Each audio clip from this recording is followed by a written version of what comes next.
हाँ जी, मे 25 की revision classes YouTube पर हम अवेलेबल करा रहे हैं आपको सीए फाइनल इंडायरेक्ट टैक्स की। इसकी फीचर्स, पहला, कस्टम की 3 क्लासेस हैं। पहली 2 क्लासेस में कस्टम और एक क्लास एफटीपी की है। 4 घंटे का कस्टम और एफटीपी 1.5 घंटे का टोटल रिवीजन है क्वेश्चन के साथ में। ऐसे जीएसटी का चैप्टर वाइज आपको रिवीजन दे रखा है, अराउंड 29 आवर्स का है क्वेश्चन के साथ में। और इसके अलावा हम अमेंडमेंट की एक सेपरेट डिटेल्ड क्लास लगा रहे हैं। ये अमेंडमेंट इन रिवीजन क्लासेस में ऑलरेडी कवर्ड है। अगर आप डिटेल में देखना चाहें तो इस अमेंडमेंट क्लास को देख सकते हैं। और एक आपकी इस अटेम्प्ट की आरटीपी, वो भी इस आरटीपी की एक सेपरेट क्लास लगा रहे हैं। जिस सीक्वेंस में रिवीजन कराया गया उन चैप्टर्स को उन्हीं सीक्वेंस में रिवाइज करें तो आप अच्छे मार्क्स ला सकते हैं। चलिए क्लास स्टार्ट करते हैं।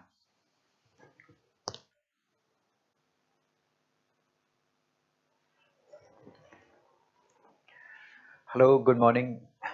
हाँ जी, हम स्टार्ट करने जा रहे हैं रिवीजन। सबसे पहले हम करेंगे chapter number 17, inspection search seizure E way bill. तो अपनी एग्जामिनेशन बुक निकालिए, चैप्टर नंबर 17 निकालें फटाफट से। हम स्टार्ट करने जा रहे हैं इंस्पेक्शन सर्च सीजर। हाँ जी, एक बार जब तक आप अपना चैप्टर नंबर 17 निकालें, मैं कुछ बातें आपको यहाँ स्लाइड पे दिखा देता हूँ। क्या क्या क्या क्या क्या। तो ये कौन है जी? ये है मोटू। ये 2 नंबर में काम करता है जी। ये माल बेचता है, बिल नहीं बनाता। जो इसकी एम्प्लॉय है, ये इसकी एम्प्लॉय आई खड़ी है, कह रही है कि तुम ये गलत काम करते हो, ये तुम्हें नहीं करना चाहिए। ये मोटू गुस्से वाला है। क्या ये तुम्हें लगता है इसे छोड़ देगा? इसका कीमा बना दिया मार मार कर। तू ऐसे झूठ बोल, ऐसे बोलती है तू मेरे को कि मैं ये 2 नंबर में काम करता हूँ, तेरे को सैलरी कहाँ से देता हूँ? पीट पीट कर इसका कचूमर निकाल दिया। अब क्या लगता है ये एम्प्लॉय चुप बैठ जाएगी? इसने इसकी शिकायत करी। किसे जाकर इसे शिकायत करी? ज्वाइंट कमिश्नर को जाकर, या उससे ऊपर वाला ऑफिसर, मान लीजिए कमिश्नर को जाकर इसको शिकायत करे कि मेरा जो ओनर है, जो बिजनेसमैन है, वो बिना बिल के माल बेचा करता है। अब इसके पास आ गया रीजन टू बिलीव कि ये इसका जो ओनर है ये 2 नंबर में काम किया करता है। तो क्या ये ज्वाइंट कमिश्नर खुद जाएगा या अपने किसी अथोराइज ऑफिसर को भेजेगा?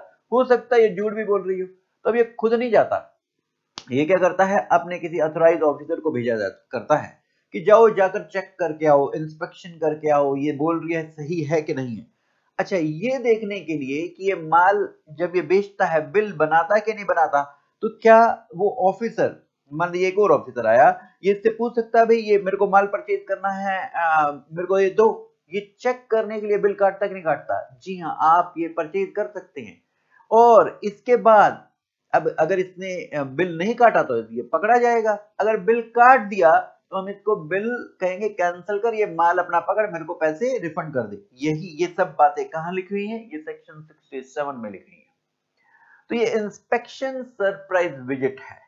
ये चेक करने के लिए कि गड़बड़ हो रही है। जब रीजन टू बिलीव आता है, जब कोई आपका एम्प्लॉय या यारा प्यारा शिकायत करता है, तो इसके बेसिस पर रीजन टू बिलीव जब इनके पास आ जाता है कि गड़बड़ है, तो फिर ये आते हैं आपके पास चेक करने के लिए। अच्छा जी, अब अगला सवाल, ये जो सामान पड़ा हुआ है, ये जो बुक्स पड़ी होंगी इसकी, क्या ये सीज हो सकती हैं अगर ये गड़बड़ मिली तो? नहीं, इंस्पेक्शन के दौरान सीज नहीं हो सकती। इसके लिए सर्च वारंट लेकर आना पड़ेगा फिर उस ऑफिसर को।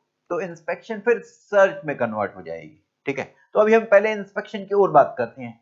हाँ जी, आप तो चोर हो ही हो, आपके साथ जो आपका ट्रांसपोर्टर है वो भी आपके साथ मिला जुला, आपका बिना बिल वाला माल लेकर जाया करता। तो क्या इंस्पेक्शन टैक्सेबल पर्सन के प्लेस हो सकती है कि हाँ ट्रांसपोर्टर के प्लेस पर भी हो सकती है? ट्रांसपोर्टर के प्लेस पर भी हो सकती है। तो 3 जगह पर इंस्पेक्शन होती है, 3 जगह पर।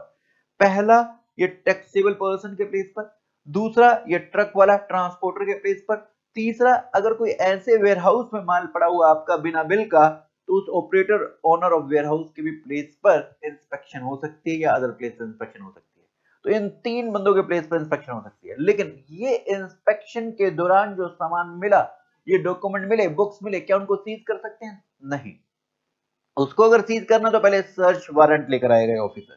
ये सर्च वारंट लेने गया। हाँ, अब सर्च वारंट आ गया। अब ये गुड्स को और बुक्स को क्या कर सकता है? सीज। क्या सिर्फ बुक्स डॉक्यूमेंट को सीज कर सकता है या गुड्स को भी?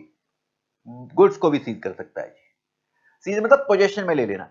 अच्छा, वो मोटू तो गुस्से वाला था, क्या हाथ नहीं काट देगा इनका? तो ऐसे में पुलिस की सहायता ले सकते हैं। इतनी बातें जो मैं बता रहा था 67 में थी, ये पुलिस की सहायता लेना या अदर ऑफिसर की सहायता लेना, ये सेक्शन 72 में बता रखा है। ओके, अभी करेंगे तो सारा आ जाएगा। हाँ जी, फिर इसके बाद हाँ जी, ये कहता है, मोटू कहता है कि आपने बुक सारी उठा ली, मेरे को बिजनेस तो करने दो, मेरे को फोटोकॉपी तो लेने दो, मेरे को डेटर्स से पैसा लेना, तो क्या कॉपीज या एक्सट्रैक्ट ऑफ सीज रिकॉर्ड्स लेने दे सकते हैं? जी हाँ, ले जा ले जा ले जा। अच्छा जी, फिर इसके बाद अगर अगर ऐसे बड़े बड़े मशीनें हैं जिसको सीज करना पॉसिबल नहीं है, तो क्या करेंगे? यहां पर वो क्या करेगा, इसको सील कर देगा या फिर बाहर ताला लगा देगा, कहेगा इन गुड्स पे तुम डील नहीं करोगे जब तक मैं परमिशन ना दे दूं। ऐसे ऑर्डर पास करके जाएगा ऑफिसर। अच्छा, सर्च के दौरान अगर कोई डोर बंद है या फिर कोई अलमीरा बंद है, वो उसकी एक्सेस डिनाई की जाती है, तो क्या तोड़फोड़ मचा देंगे? ओपन ब्रेक किया जाएगा उसको। ओके जी, अब जो भी आप सीज करके लाए उसकी प्रॉपर ऑफिसर क्या करेगा जी, एक लिस्ट बनाएगा कि क्या क्या सीज करके लाए। अब सवाल यह है कि ये जो बुक्स हैं, डॉक्यूमेंट्स हैं, क्या ये इनडेफिनेट टाइम तक हम अपने पास रखेंगे? नहीं, जब तक इंक्वायरी के लिए रिक्वायर्ड है तब तक अपने पास रखेंगे, नहीं तो फिर लौटा देंगे। अच्छा, अगर मान लीजिए 5 साल की बुक्स उठा के लाए थे, उसमें से 1 साल की बुक्स में कोई गड़बड़ नहीं है, तो वो लौटा देंगे। इसके पहले नोटिस इशू होता है, नोटिस इशू होने के 30 दिन में वो लौटा देंगे। अच्छा, ये नोटिस क्यों इशू करना होता है, जरा सुनिए। भाई गुड्स उठा के लाए हैं, एक सर्च टीम गई थी, एक एसएससी है, ये दोनों अपना पक्ष रखेंगे किसी एक थर्ड ऑफिसर के सामने, वो नोटिस इशू करेगा। भाई सर्च टीम और एसएससी दोनों अपना पक्ष रखेंगे थर्ड ऑफिसर के सामने, वो अपना पक्ष रखेंगे दोनों, और फिर ये डिसाइड होगा कि गुड्स कॉन्फिस्केट करने हैं कि वापस करनी है। तो अगर ये नोटिस कितने समय में इशू करना होता है? 6 महीने में। अगर 6 महीने में नोटिस नहीं इशू किया तो गुड्स वापस करने पड़ जाएंगे। ये 6 महीने वाला पीरियड फर्दर 6 महीने के लिए एक्सटेंड हो सकता है। ये सब बातें क्या आपको दे रखी हैं? जी, आप आएंगे आपके नोट्स में पेज नंबर 17.1 पर, इसमें हम सेक्शन 62 टू 72 सीजीएसटी के करने जा रहे हैं। इसमें एक 69 यहां नहीं करेंगे, ये ऑफेंसेस पेनल्टीज के चैप्टर में करेंगे। तो 67 इंस्पेक्शन प्रोसीजर का है, और इस दौरान आप कुछ हेल्प ले सकते हैं ऑफिसर्स की, 72 इसमें। तो आइए यहां देखिए, फिर ई-वे बिल के रूल्स करेंगे। यहाँ पेज नंबर 17.1 पर नीचे दिया हुआ इंस्पेक्शन एक सरप्राइज विजिट है, इस दौरान डॉक्यूमेंट बुक सीज नहीं हो सकती। ये इंस्पेक्शन करने के लिए भी रीजन टू बिलीव जरूरी है कि टैक्स इवेजन हो रहा है, इसका रीजन टू बिलीव जरूरी है।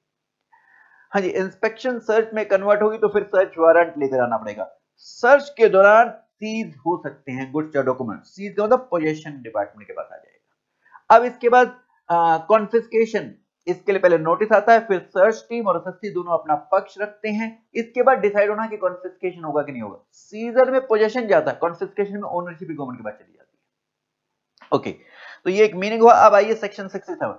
हाँ जी, पहला क्वेश्चन, कौन इंस्पेक्ट करेगा? हाँ जी, क्या ज्वाइंट कमिश्नर अब ऑफिसर खुद इंस्पेक्शन करने जाएगा? नहीं, ये मेन काम नहीं है। इंस्पेक्शन के लिए हम किसी अपने ऑफिसर को ऑथोराइज करते हैं, वो इंस्पेक्ट करने जाता है। हाँ जी, ये इंस्पेक्शन किस किस के 3 प्लेस पर हो सकती है, टैक्सेबल पर्सन के प्लेस पर, ट्रांसपोर्टर के प्लेस पर, ओनर ऑपरेटर वेयरहाउस के प्लेस पर। यही बात करी थी जी। नेक्स्ट, कब इंस्पेक्शन होगी? अगर प्रॉपर ऑफिस के पास रीजन टू बिलीव है। ये रीजन टू बिलीव क्या आता है टैक्स इवेजन का? ये रीजन टू बिलीव है, ये आता है आपका कोई एम्प्लॉय ने कंप्लेंट कर दी, कोई थर्ड पर्सन ने कंप्लेंट कर दी। अच्छा, टैक्सेबल पर्सन ने ये 4 काम किए तो इंस्पेक्शन हो सकती है। ट्रांसपोर्टर, ऑपरेटर वेयरहाउस ने ये कोई एक काम किया तो हो सकती है। तो पहले टैक्सेबल पर्सन की बात करते हैं। टैक्सेबल पर्सन ने ऐसे क्या 4 काम किए जब आपकी इंस्पेक्शन हो सकती है टैक्सेबल पर्सन के बेस पर? हाँ जी, अगर आपने सप्लाई सप्रेस कर रखी है, दूसरा आपने स्टॉक सप्रेस कर रखा है, तीसरा आपने आईटीसी ज्यादा ले रखा है, चौथा आपने कोई भी कंट्रावेंशन ऐसा किया जिससे टैक्स इवेजन हो रही है। एग्जांपल, आपने अपना रजिस्ट्रेशन सर्टिफिकेट में एडिशनल प्लेस नहीं बता रखा, और एडिशनल प्लेस आपका है और वहां से आप माल भी बेच रहे हो, तो टैक्स इवेजन हो रही है। तो इन 4 केसेस में टैक्सेबल पर्सन के प्लेस पर इंस्पेक्शन हो सकती है।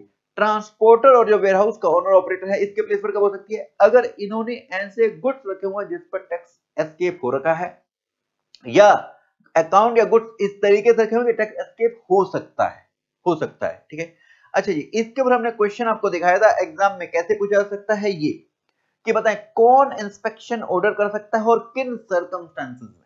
तो इंस्पेक्शन ऑर्डर कौन करेगा जी? ये ज्वाइंट कमिश्नर से ऑफिसर ऑथोराइज करेगा किसी को। और कब सिचुएशन सर्कमस्टेंसेस क्या है जी, जब उसके बाद रीजन टू बिलीव हो कि टैक्स चोरी, टैक्सेबल पर्सन के लिए 4 केसेस और ये ट्रांसपोर्ट ओनर ऑपरेटर है उसके लिए यही एक चीज।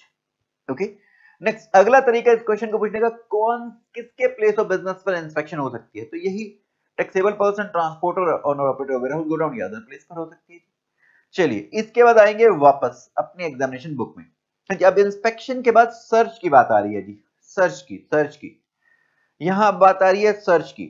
हाँ जी, सर्च के दौरान गुड्स सीज हो सकते हैं, तो ये सर्च कौन, यहां पर इंस्पेक्शन देखिए, इंस्पेक्शन ज्वाइंट कमिश्नर अबव खुद नहीं करने जा रहा था, लेकिन सर्च वो खुद भी कर सकता है, हिमसेल्फ भी कर सकता है, जेसी और अबव ये हिमसेल्फ भी कर सकता है। ये जेसी की फुल फॉर्म यहां दे रखी है आपको जी, ज्वाइंट कमिश्नर, और पीओ लिखा हुआ मिलेगा तो प्रॉपर ऑफिसर। ओके, अच्छा जी, तो ज्वाइंट कमिश्नर या अब ऑफिसर ये अथोराइज करेगा, या तो खुद जाएगा, खुद सर्च करने आ सकता है, या किसी अथोराइज ऑफिसर को भेजेगा सर्च करने के लिए। अच्छा, इंस्पेक्शन, ये सर्च इंस्पेक्शन में कन्वर्ट हो रखी, इंस्पेक्शन सर्च में कन्वर्ट हो रखी हो, ये हो सकता है, या अदरवाइज मतलब बिना इंस्पेक्शन के भी वो सर्च करने आ सकता है। ये अदरवाइज कब हो सकता है, जब उसके पास रीजन टू बिलीव है कि आपने ऐसे गुड्स छुपा के रखे हुए हैं जिन जो लायबल टू कॉन्फिस्केशन है, या आपने डॉक्यूमेंट, बुक्स, अकाउंट, थिंग्स ये छुपा के रखे हुए हैं जिसमें टैक्स की चोरी की बात है, तो तब वो डायरेक्टली भी सर्च करने के लिए आ सकता है।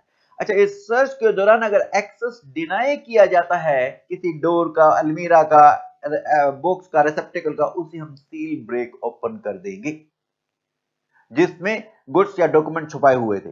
अच्छा जी, अब सर्च के दौरान एक है कि प्रैक्टिकेबल है, उनको सीज किया जा सकता है, दूसरा प्रैक्टिकेबल नहीं है। पहले इसकी बात करते हैं। जैसे बहुत बड़ी मशीन है, तो यहां पर एक ऑर्डर पास कर देंगे कि इन गुड्स में आप डील नहीं करेंगे, प्रॉपर ऑफिसर ऑर्डर पास कर देगा कि आप इसमें डील नहीं करेंगे बिना मेरी परमिशन के।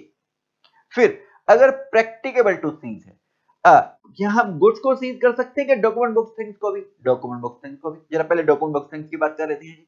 हाँ जी, इसे क्या हमेशा इंडेफिनिट टाइम के लिए रखेंगे? तब तक जब तक इंक्वायरी के लिए रिक्वायर्ड है। हाँ, जो रिलाय नहीं किए गए, जिनमें कोई गड़बड़ नहीं थी, जिस ईयर के बुक्स में कोई गड़बड़ नहीं, वो लौटा देंगे नोटिस इशू होने के 30 दिन में। हाँ जी, क्या आपको फोटोकॉपी, एक्सट्रैक्ट सीज डॉक्यूमेंट की लेने के लिए अलाउ किया जा सकता है? जी हाँ, किया जा सकता है। फिर आ जाइए गुड्स के ऊपर में। हाँ जी, गुड्स का फाइनल रिलीज, प्रोविजनल। पहले फाइनल रिलीज की बात करते हैं। अगर नोटिस 6 महीने में आ गया तो फिर आगे प्रोसीडिंग होगी, कॉन्फिस्केशन होना कि नहीं होना। नोटिस अगर 6 महीने में नहीं आया तो ये गुड्स रिटर्न करने पड़ जाएंगे। ये 6 महीने वाला पीरियड फर्दर 6 महीने के लिए एक्सटेंड हो सकता है। अच्छा जी, क्या प्रोविजनल रिलीज कर सकते हैं? जी हाँ, इसके लिए आप बॉन्ड प्लस सिक्योरिटी दे दो या टैक्स इंटरेस्ट पेनल्टी दे दो, तो हम आपके गुड्स छोड़ देंगे। अच्छा जी, लेकिन कुछ गुड्स की बात करें। अच्छा, ये एक पहले नोट, प्रॉपर ऑफिसर जो भी गुड्स सीज करके आए उसकी एक इन्वेंटरी मेंटेन करेगा। और ये कुछ नोट, क्या जो पेरिशेबल गुड्स हैं, जो हजार्डेड गुड्स हैं, जिनकी वैल्यू डेप्रिशिएट हो रही है, स्पेस की कमी है, क्या इन गुड्स को इमीडिएटली सेल किया जा सकता है?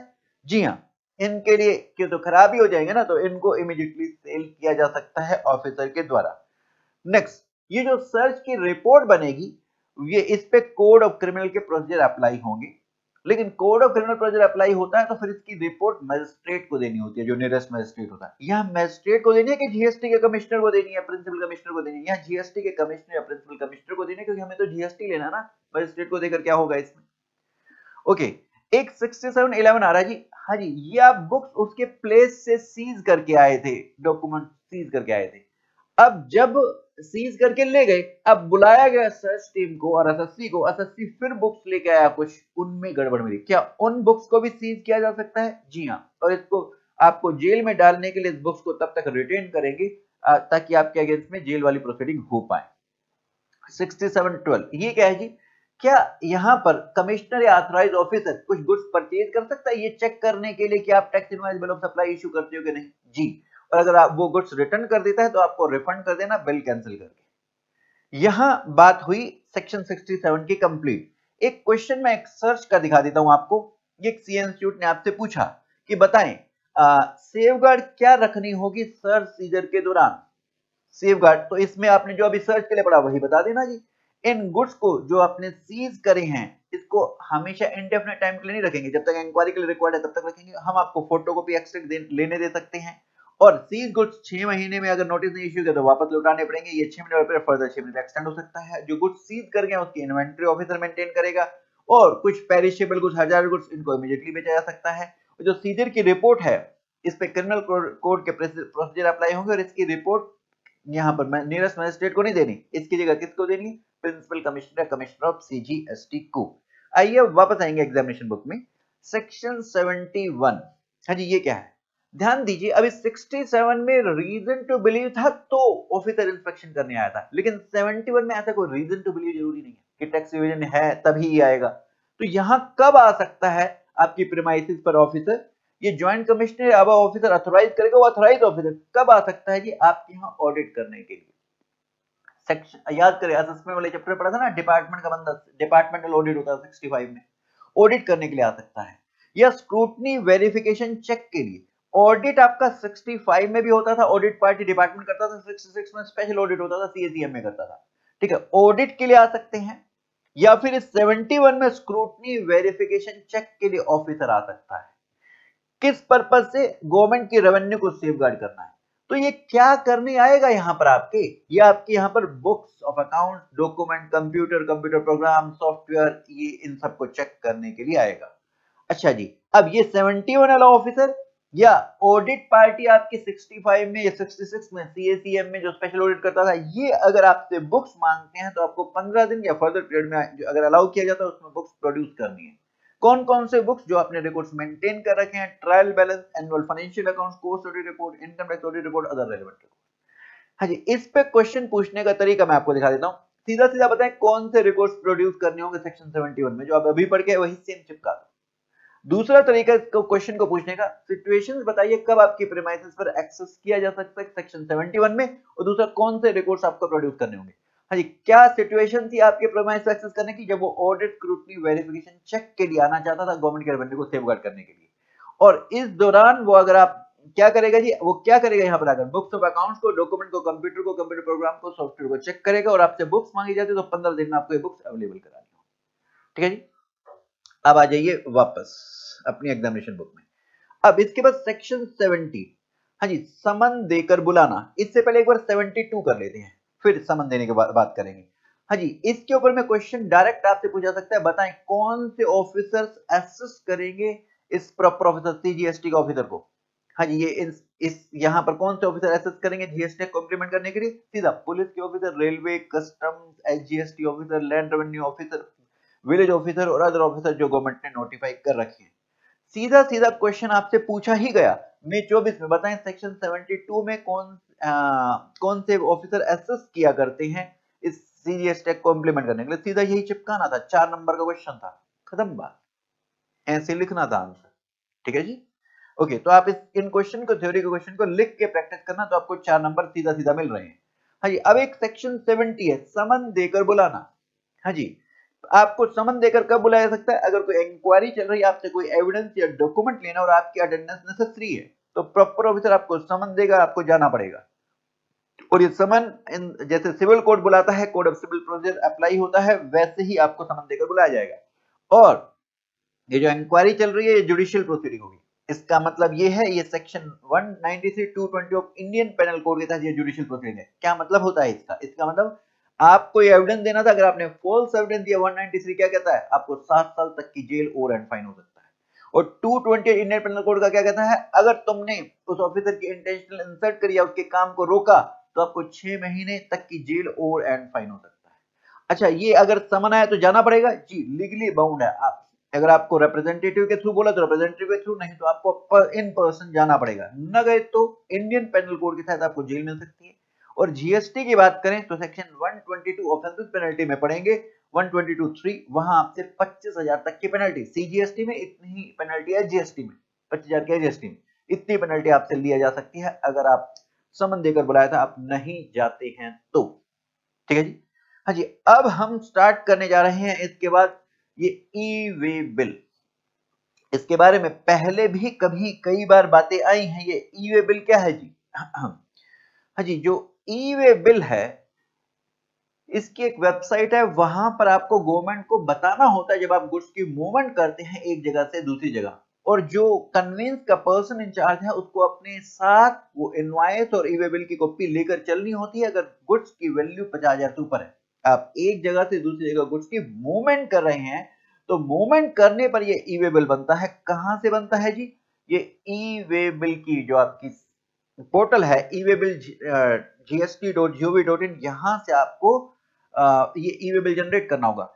आप पहले से ही बताकर आते हैं कि हम दिल्ली से गुड़गांव या दिल्ली से नोएडा में गुड्स की मूवमेंट कर रहे हैं और वैल्यू भी बताते हैं उसमें। यहाँ ई वे बिल जो जनरेट होगा पार्ट ए में आप वैल्यू भी बताएंगे कि मैं 50,000 से ऊपर के वैल्यू के बिल ये गुड्स रिमूव कर रहा हूं यहां से यहां, दिल्ली से नोएडा या दिल्ली से गुड़गांव आप बताते हैं। तो बीच रास्ते में अगर ऑफिसर मिलेगा, 68(3) कहता है अगर आपके कन्वेंस को इंटरसेप्ट किया जाता है और मांगता है कि बताओ जी वो डॉक्यूमेंट दिखाओ, इनवॉइस ई वे बिल दिखाओ, तो आपको ये दिखाना पड़ेगा।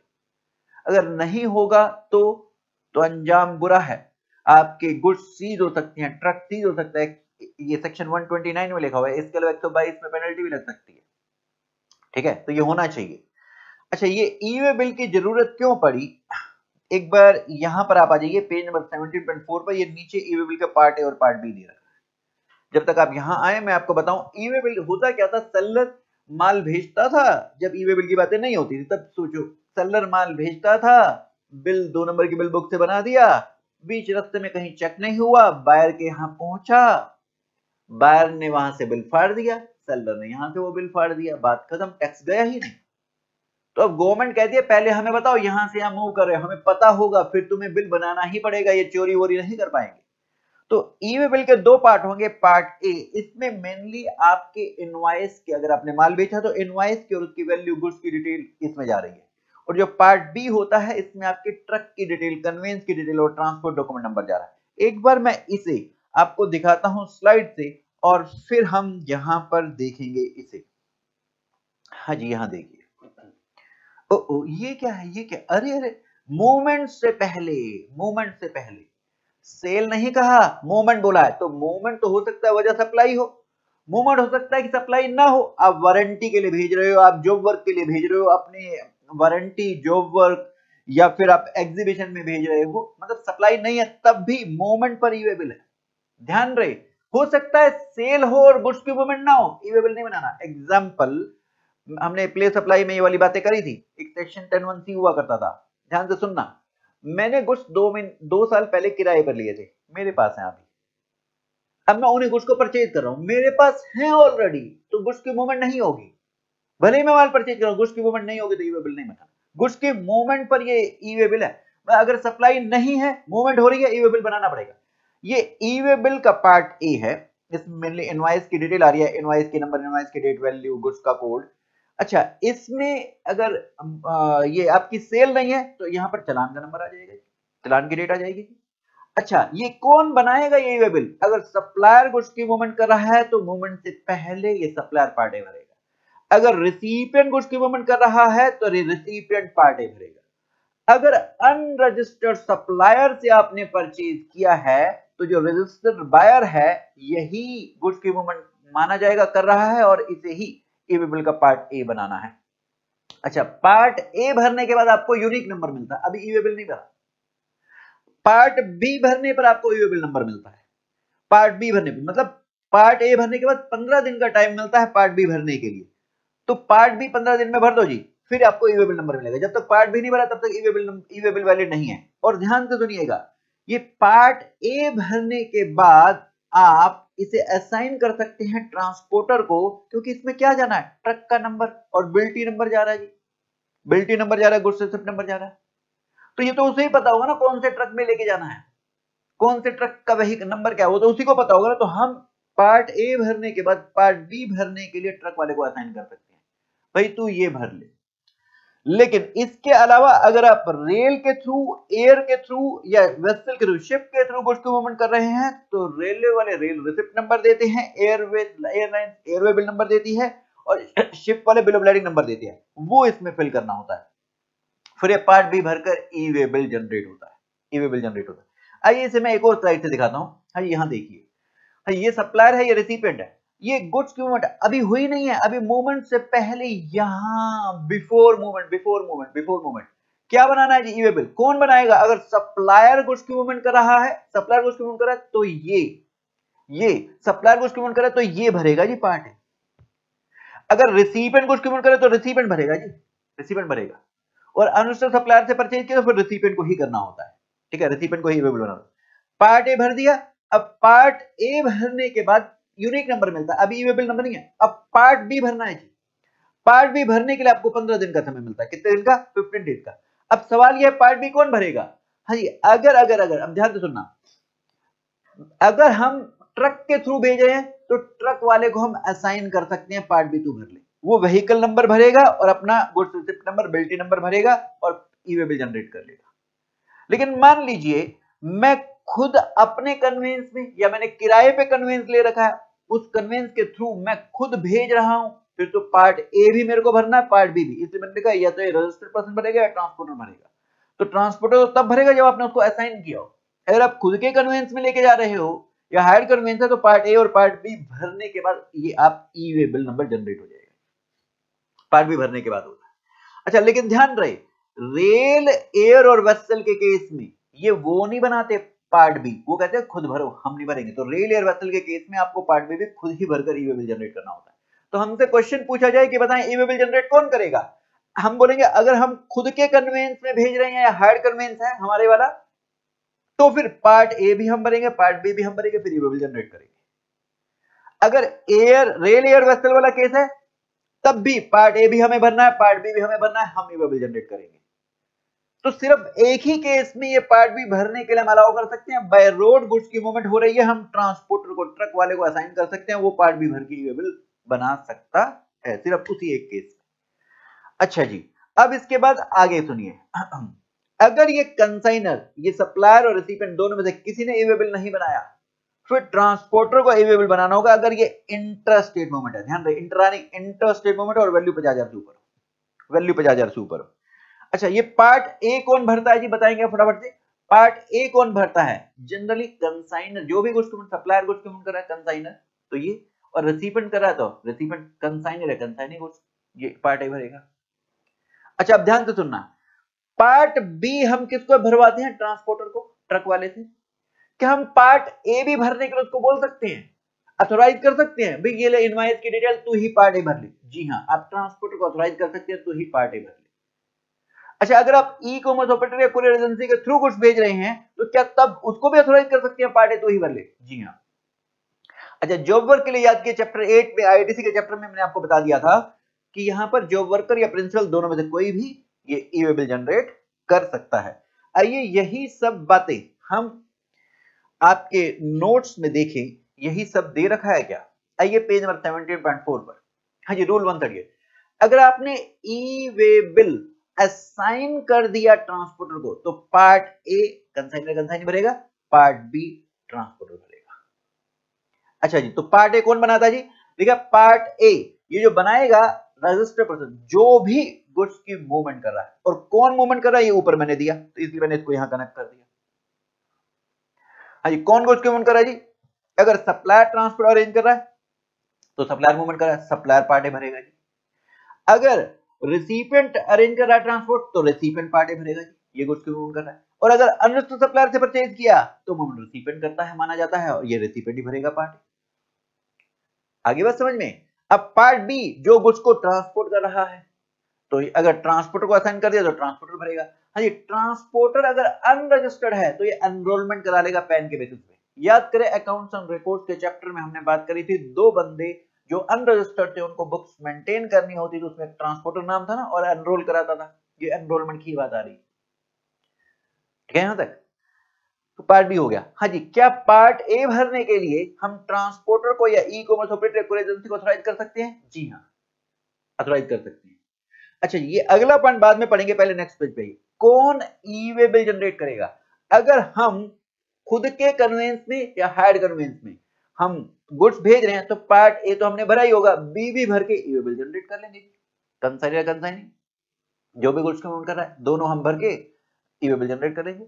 अगर आपने हैंडओवर कर दिए ट्रांसपोर्टर को, मतलब आपने असाइन कर दिया ट्रांसपोर्टर को बाय रोड, तो ट्रांसपोर्टर ईवेबल जनरेट करेगा पार्ट बी भर के। लेकिन रेल एयर वेसल के केस में ये पार्ट ए तो हमने भरा ही होगा, बी भी हमें ही भरना होता है, ये नहीं बना कर देते, हमें ही भरना होता है, और फिर हम ही ईवेबल बनाएंगे। तो रजिस्टर सप्लायर या रिसीवर ये गुड्स की ये ईवेबल बनाएगा। लेकिन यहां लिखा है बिफोर या आफ्टर, अभी तक तो हम कह रहे थे कि मूवमेंट से पहले बनाना होता है ये, लेकिन रेल एयर वेसल में आफ्टर कमेंसमेंट बोल दिया पार्ट बी भर लो, फिर ई वे बिल बना लेना। अब इसके पीछे लॉजिक मैंने यहाँ नीचे लिखा हुआ है जी। हाँ सुनिएगा, मैंने रेलवे स्टेशन पर, मेरी दुकान से मैं सामान रेलवे स्टेशन पर लेके जा रहा हूं, वहां लेके गया, हैंडओवर किया गुड्स, फिर वो मेरे को रेलवे रिसिप्ट नंबर देते हैं, तो मेरे को तो पार्ट बी में रेलवे रिसिप्ट नंबर चाहिए था ना, भरना था ना, वो है ही नहीं जब तक मैं उनको हैंडओवर नहीं कर दूंगा। इसलिए उन्होंने बोला आफ्टर कमेंसमेंट आप पार्ट बी भर सकते हो। ऐसे एयर के केस में मैं अपनी दुकान से एयरपोर्ट पर जाता हूँ, एयरलाइन को हैंडओवर करता हूँ, फिर वो मेरे को एयरवे बिल नंबर दिया करते हैं। तो जब तक एयरवे बिल नंबर नहीं होगा तो मैं पार्ट बी कैसे भरूंगा?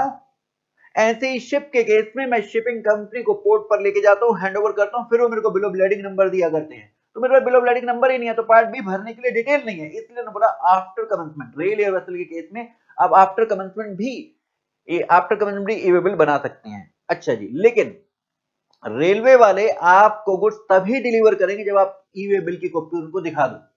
अब देखो, रेल के केस में आपने पार्ट ए भरा हुआ है, अब उन्होंने रेल रिसिप्ट नंबर दे दिया, अब आप आए अपनी ऑफिस पे और पार्ट बी में वो जो रेल रिसिप्ट नंबर डाला और ई वे बिल जनरेट कर लिया। अब ई वे बिल जनरेट करने के बाद अगर आप कंसाइनर है तो कंसाइनर को उसकी कॉपी भेज दोगे, बोलोगे ये दिखा के अपना कुछ डिलीवरी ले लियो, नहीं तो तेरे को कुछ देंगे नहीं वो, तो आप उसको ऐसे देंगे। तो रेलवे वाले डिलीवरी तभी देंगे जब आप ई वे बिल दिखाएंगे। हाँ जी, अगर कंसाइनर कंसाइनी दोनों में से कोई भी ई वे बिल जनरेट नहीं करता और वैल्यू 50,000 से ऊपर और ये इंटरस्टेट सप्लाई है, तो यहाँ पर ट्रांसपोर्टर ई वे बिल जनरेट करेगा। हाँ जी, क्या 50,000 से कम है तो क्या आप ई वे बिल जनरेट कर सकते हैं? ऑप्शन है आपके पास में। और ये जो ई वे बिल का पार्ट ए है, इसमें इनवॉइस की डिटेल गई थी, अगर आप ये पार्ट ए भर रहे हैं तो आपका जीएसटीआर 1 में जो उस इनवॉइस की डिटेल ऑटोमेटिक फिल होकर आएगी।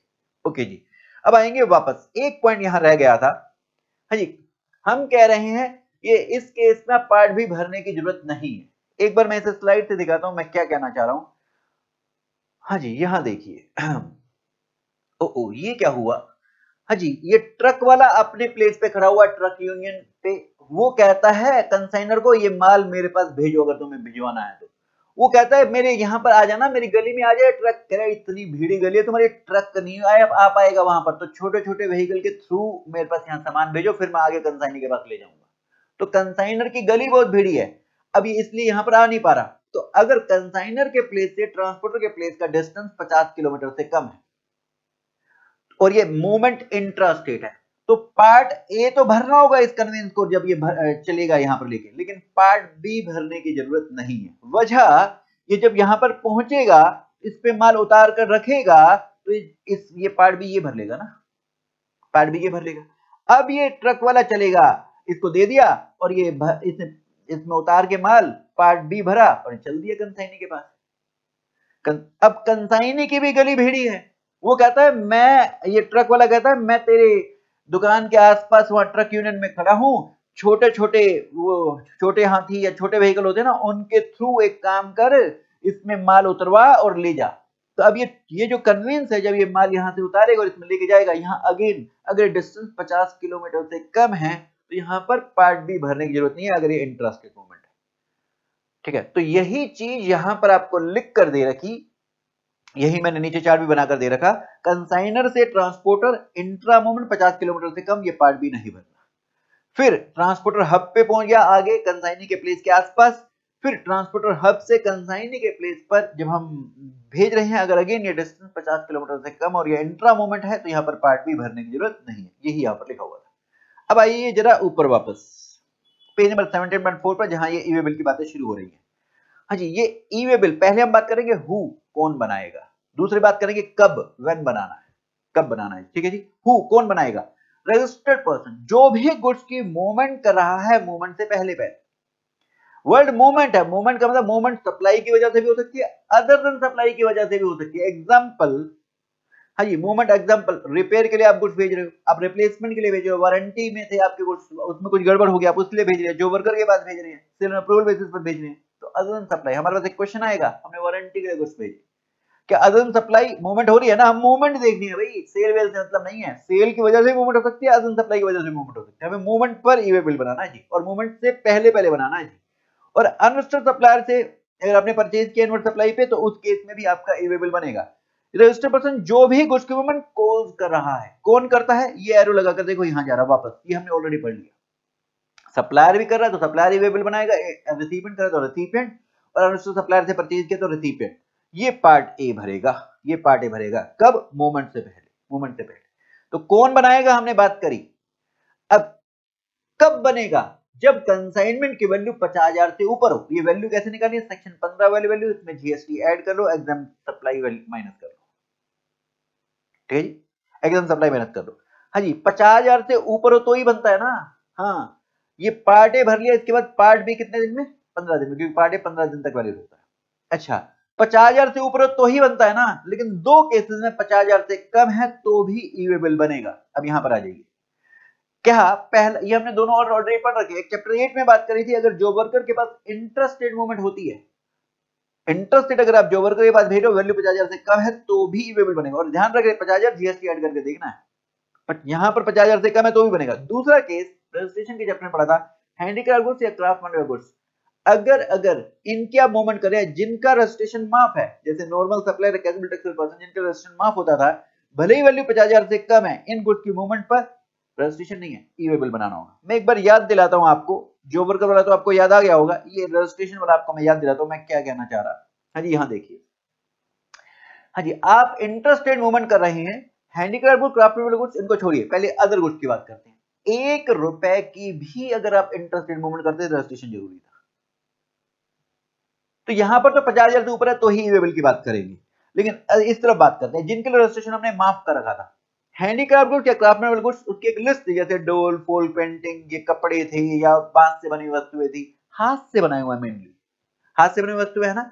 ये इनके लिए वो जो इंट्रा बेचता है और ये इंटर बेचता है, दोनों मिलाकर जब तक थ्रेशोल्ड लिमिट से क्रॉस नहीं करते थे 10 या 20 लाख, तब तक रजिस्ट्रेशन नहीं कराना था। अब मान रहे हैं कि रजिस्ट्रेशन माफ है, रजिस्ट्रेशन माफ है, लेकिन ये इंटरस्टेट अगर इनकी मूवमेंट कर रहा है तो इसके पास इसे ई वे बिल बनाना पड़ेगा, चाहे वैल्यू 50,000 से कम हो। ये ऐसी बात करी थी हमने जी, पैन नंबर होना चाहिए और ई वे बिल बनाना पड़ेगा जी, ये हमने रजिस्ट्रेशन में बात करी थी, यही कह रहा है यहाँ पर। तो ये इंटरस्टेट मूवमेंट। दूसरा एक कैजुअल टैक्सेबल पर्सन वाला याद दिला देता हूं जी, सूरज कुंड का मेला लगता है फरीदाबाद हरियाणा में, राइट। अब एक चेन्नई का सेलर है, वो यहां पर आकर कुछ सामान बेचना चाहता है, तो चेन्नई वाला इस फरीदाबाद हरियाणा के लिए क्या हो जाएगा? CTP, casual taxable person. वैसे कैजुअल टैक्सेबल पर्सन का रजिस्ट्रेशन जरूरी होता था सेक्शन 24 में, लेकिन इस केस में क्योंकि इसने क्या बेच रहा है, ये डेकोरेटिव बेच रहा है, ये उस लिस्ट में नाम आता है, हैंडीक्राफ्ट या क्राफ्टमैन गुड्स वाली लिस्ट में इसका नाम आता है, ये मेनली हैंड से बने हुए हैं, ये इसको यहाँ पर बेचने आ रहा है। तो चेन्नई में जितने का सामान बेच रहा है, मान लीजिए 5 लाख का, इधर आकर बेचेगा 3 लाख का, ये टोटल मिलाकर इसके रजिस्ट्रेशन लिमिट मान लीजिए 20 लाख है, 20 लाख से कम है, तो इसको रजिस्ट्रेशन कराने की जरूरत नहीं है। लेकिन जब ये गुड्स की मूवमेंट करेगा, इसे ई वे बिल बनाना है, चाहे वैल्यू 50,000 से कम ही क्यों ना हो। ऐसे और एग्जाम्पल याद कीजिए, असम का सेलर है जी, ये अपने वहां पर बेच रहा है और इधर सूरजकुंड के मेले में हरियाणा में भी आकर बेचना चाहता है, इसके लिए सीटीपी है। तो ये दोनों की टोटल रजिस्ट्रेशन लिमिट से कम है, इसका रजिस्ट्रेशन माफ है। लेकिन जब ये गुड्स की मूवमेंट कर रहा है यहाँ पर हरियाणा में असम से हरियाणा में, तो यहाँ इसे ई वे बिल बनाना होगा, चाहे वैल्यू 50,000 से कम ही क्यों ना हो। ऐसे हमने मणिपुर के लिए बात करी थी, यहाँ 10 लाख की लिमिट है, तो यहाँ पर भी इसे ई वे बिल बनाना होगा, अगर यहाँ पर आ रहा है बेचने के लिए तो, ठीक है जी। तो यहाँ 50,000 से कम भी हो तो भी ई वे बिल बनाना होता है। आइए वापस, हाँ जी वापस आ जाइए।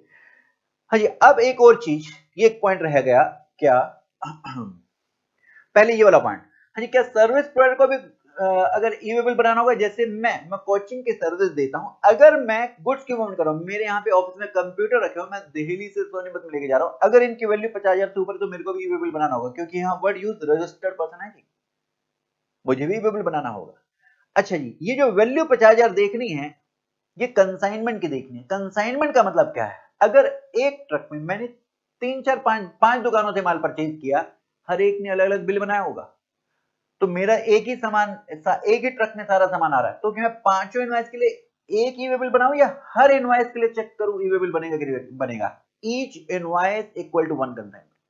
आप हर इनवॉइस की वैल्यू जीएसटी ऐड करके देखो, 50,000 से ऊपर है तो ई वे बिल बनेगा। जैसे 3 इनवॉइसेस आ रही हैं, एक ट्रक में सारा सामान आ रहा है, पहली इनवॉइस की वैल्यू जीएसटी ऐड कर 52,000 है, ई वे बिल बनेगा। इनवॉइस 2 55,000 जीएसटी ऐड कर ई वे बिल बनेगा। इनवॉइस 3 42,000 जीएसटी ऐड कर यहां ई वे बिल नहीं बनेगा, ठीक है। तो हमें इनवॉइस वाइज देखना है। आइए मैं आपको कुछ क्वेश्चन दिखाता हूं जो हमने क्वेश्चन किए थे इसके ऊपर में।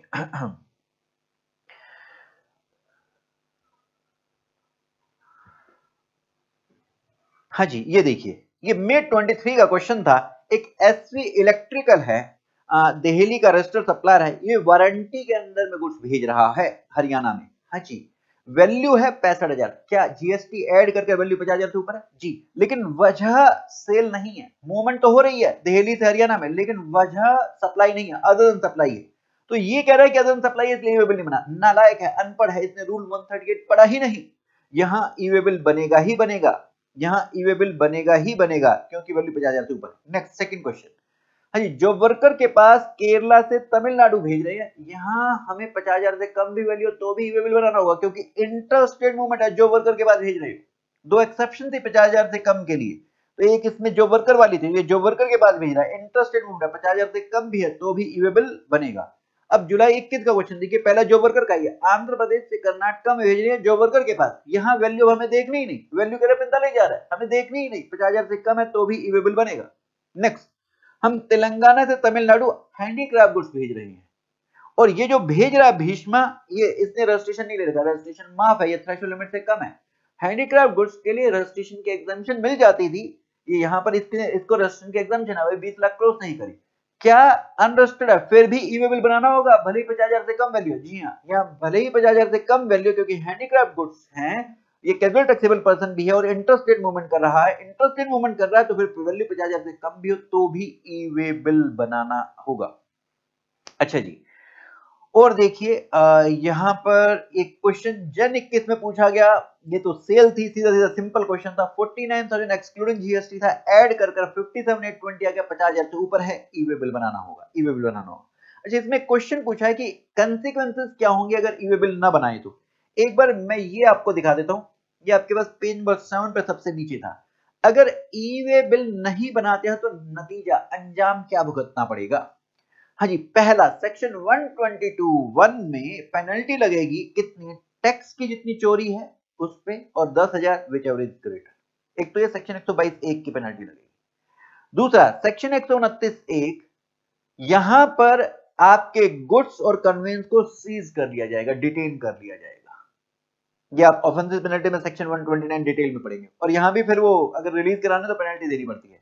तो यहाँ पर गुड्स या कन्वेंस को सीज कर लिया जाएगा अगर ये आपके पास इनवॉइस ई-वे बिल नहीं है। तो ये दो अलग अलग सेक्शन में आपके ये पंजाब भुगतना पड़ेगा, 122(1) की पेनल्टी, 129(1) में आपके गुड्स कन्वेंस को सीज। तो यहां पर इस क्वेश्चन भी यही पूछा था। हाँ जी, अगर आप देखें तो क्वेश्चन भी यही पूछा था, बताएं कंसीक्वेंसेस क्या होंगे, यही दो कंसीक्वेंसेस आपको लिखकर दे देने हैं। अब मैं जो हैप्पी कंपनी वाला है क्वेश्चन एक बार आपको रिकॉल कराता हूं, यहाँ स्लाइड से दिखा देता हूं। हाँ जी, इस केस में क्या हुआ, ये हैप्पी कंपनी है राजस्थान की, और एक किशन भोपाल का ये बायर है, ये एक ऑर्डर दे रहा है, जरा ध्यान से देखना, मूवमेंट ओ ओ ओ ओ ओ ओ, फिर से देखो कहां से आ रही है मूवमेंट, यहां से। ये बायर ऑर्डर दे रहा है 1,40,000 का। अब ये हैप्पी कंपनी है, इसकी राजस्थान में 3 दुकानें हैं, राम स्टोर के नाम से, श्याम स्टोर के नाम से और मोहन स्टोर के नाम से। अब जो 1,40,000 का सामान है, राम स्टोर से हम इसे 43,000 का सामान दे रहे हैं, 45,000 का सामान हम श्याम स्टोर के नाम से दे रहे हैं, और ये 52,000 का सामान हम श्याम स्टोर के नाम से दे रहे हैं। इन तीनों को अगर आप ऐड करें तो 1,40,000 बन रहा है, और ये एक्सक्लूडिंग जीएसटी है। अब ये तीनों दुकानों ने अलग अलग इनवॉइस इशू किया है। अब ये सारा सामान ये एक ही कन्वेंस में जा रहा है, ये सारा सामान ये एक ही कन्वेंस में जा रहा है, सारा सामान। अब ये वाला जो 13,000 का सामान है ये रखा हुआ, ये 40,000 का सामान ये रखा हुआ, और ये 52,000 का सामान ये रखा हुआ, ये सारा एक ही में जा रहा है। आपके पास एक ही बंदे से परचेज है जिसकी अलग अलग दुकानें थी, जिन्होंने अलग अलग बिल बनाया, और एक ही कन्वेंस में आ रहा सामान। तो अब सवाल यह है, इन तीनों इनवॉइस को क्लब करके एक ही बिल बनेगा, या हर इनवॉइस के लिए आपको चेक करना है, ये अलग कंसाइनमेंट माना जाएगा। Each invoice is equal to 1 consignment, और आप इसमें जीएसटी ऐड कीजिए। पहले में हमने जीएसटी ऐड किया, ये 5740 आ रहा है, ये 50,000 से ऊपर है, ई बिल बनेगा। दूसरे केस में अगेन या 45,000 हमने जीएसटी ऐड किया, 50,000 से ऊपर है, ई बिल बनेगा। तीसरे केस में तो पहले ही जीएसटी ऐड करने से पहले 50,000 से ऊपर था, तो यहां पर भी ई-वे बिल बनेगा। तो यहां पर 3 ई-वे बिल बनेंगे, यही आपका क्वेश्चन था। ठीक है जी, यही आपका ये क्वेश्चन था हैप्पी कंपनी वाला। 3 कंसाइनमेंट जोधपुर राजस्थान, राम श्याम और मोहन स्टोर थे, इसके ऑर्डर आया था 1,40,000 का, और ये हमने 43,000 का सामान राम स्टोर से भेजा, 45,000 का श्याम स्टोर से, और 52,000 का मोहन स्टोर से। फिर इन क्वेश्चन था कि हमें ये ई-वे बिल कैसे बनाना है, हमने यहां बताया ये 3 ई-वे बिल बनेंगे, 3 ई-वे बिल, और भी बहुत क्वेश्चन किए थे, अब बाकी क्वेश्चन करने की जरूरत नहीं है। हम आ जाइए, वापस आते हैं अपनी एग्जामिनेशन बुक में। हाँ जी, ये वाला पेज तो हमारा हो गया, और यहाँ पर आइए पेज नंबर 17.5 के ऊपर में। हाँ जी, अगर आपका ट्रक बीच रास्ते में खराब हो गया तो अब आप कैसे लेकर जाओगे? अपना ही दूसरा ट्रक बुला लो, और एक काम करो, पार्ट बी में ट्रक की डिटेल जाती है ना, उस पार्ट बी को चेंज कर दो, अपडेट कर दो। नया ई वे बिल बनाने की जरूरत नहीं है, पार्ट बी को अपडेट करो गुड्स को ट्रांसफर करने से पहले और मूवमेंट करने से पहले, फिर अब ले जाओ। सर हमारे पास दूसरा अपना ट्रक नहीं है, तो अपने दोस्त को बुला लो जो सेम नेचर ऑफ बिजनेस में हो। लेकिन यहाँ पर आपको फिर पहले उस ई वे बिल को असाइन करना पड़ेगा, तभी वो पार्ट बी अपडेट कर पाएगा। तो नया ई वे बिल यहाँ पर भी नहीं बनेगा, ठीक है। जो कंसाइनर, रिसीवर या ट्रांसपोर्टर असाइन कर देगा ई वे बिल दूसरे ट्रांसपोर्टर को, वो ट्रांसपोर्टर क्या करेगा, ये पार्ट बी में अपडेट कर देगा अपनी ट्रक की डिटेल, और फिर वो उसमें गुड्स ट्रांसफर करके ले जाएगा जी।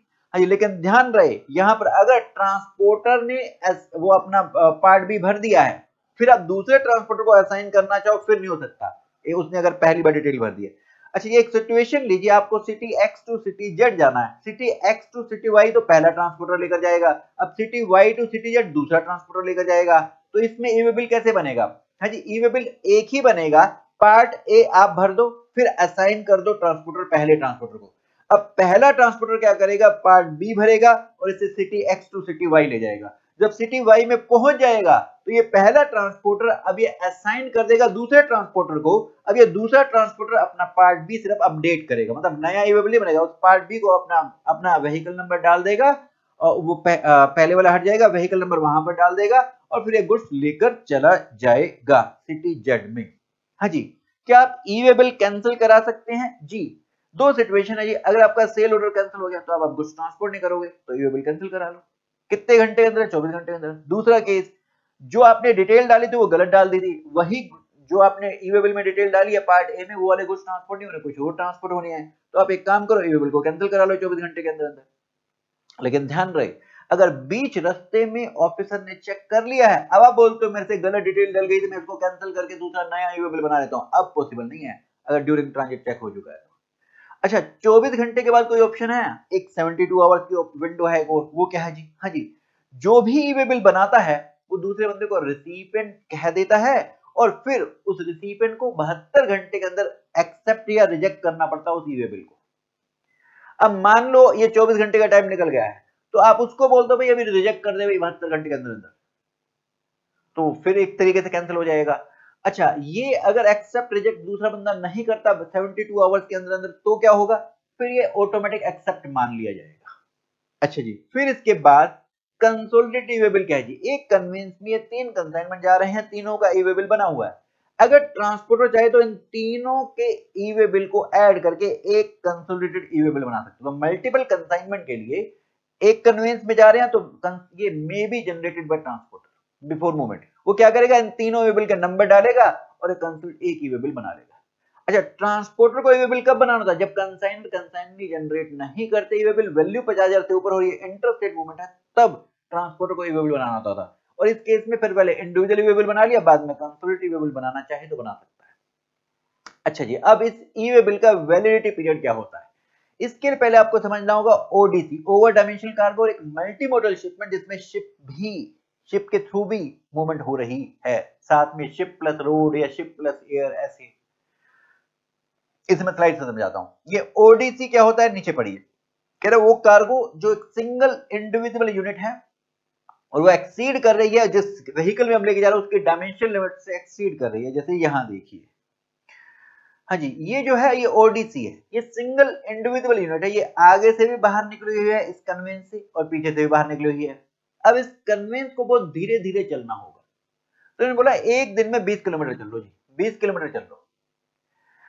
फिर अगर मान लो 30 किलोमीटर जाना है तो अगले 20 किलोमीटर या पार्ट ऑफ 20 किलोमीटर के लिए एक एडिशनल डे मिल जाता है। तो अगर 30 किलोमीटर जाना है तो इसको कितने दिन मिलेंगे? 2 दिन। 20 किलोमीटर के लिए एक दिन, अगले पार्ट ऑफ 20 किलोमीटर या 20 किलोमीटर के लिए दूसरा दिन, तो 2 दिन मिलेंगे। ठीक है, ऐसे 50 किलोमीटर जाना हो तो 20 किलोमीटर 2 दिन, फिर पार्ट ऑफ 20 किलोमीटर के लिए तीसरा दिन और मिल जाएगा, तो 3 दिन में फिर पहुंचाना होगा।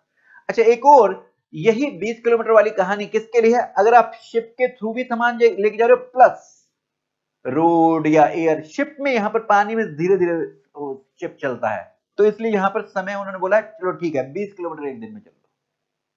ठीक है जी, तो आइए वापस आएंगे आप अपना नोट्स में।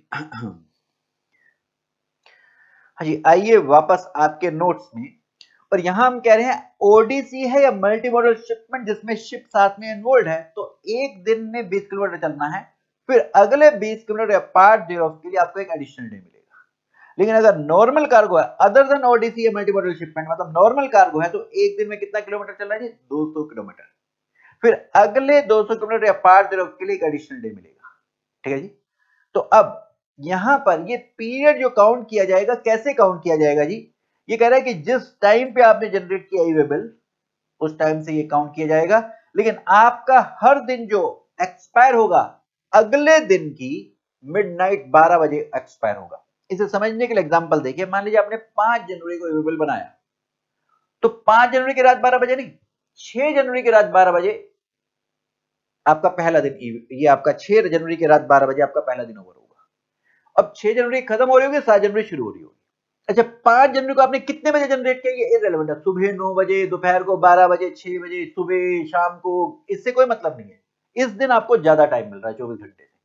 तो कह रहे हैं 5 जनवरी को जैसे ई वे बिल जनरेट हुआ तो आपका पहला दिन 6 जनवरी की रात 12 बजे, 5 जनवरी की रात 12 नहीं, 6 जनवरी की रात 12 बजे 7 जनवरी शुरू हो रही होगी, तो इसलिए बोलते हैं 6-7 जनवरी। ऐसे ऐसे अगला दिन 7 जनवरी की रात 12 बजे, 7 जनवरी एंड हो रही होगी, 8 जनवरी शुरू हो रही होगी। ऐसे आप टाइम काउंट करेंगे।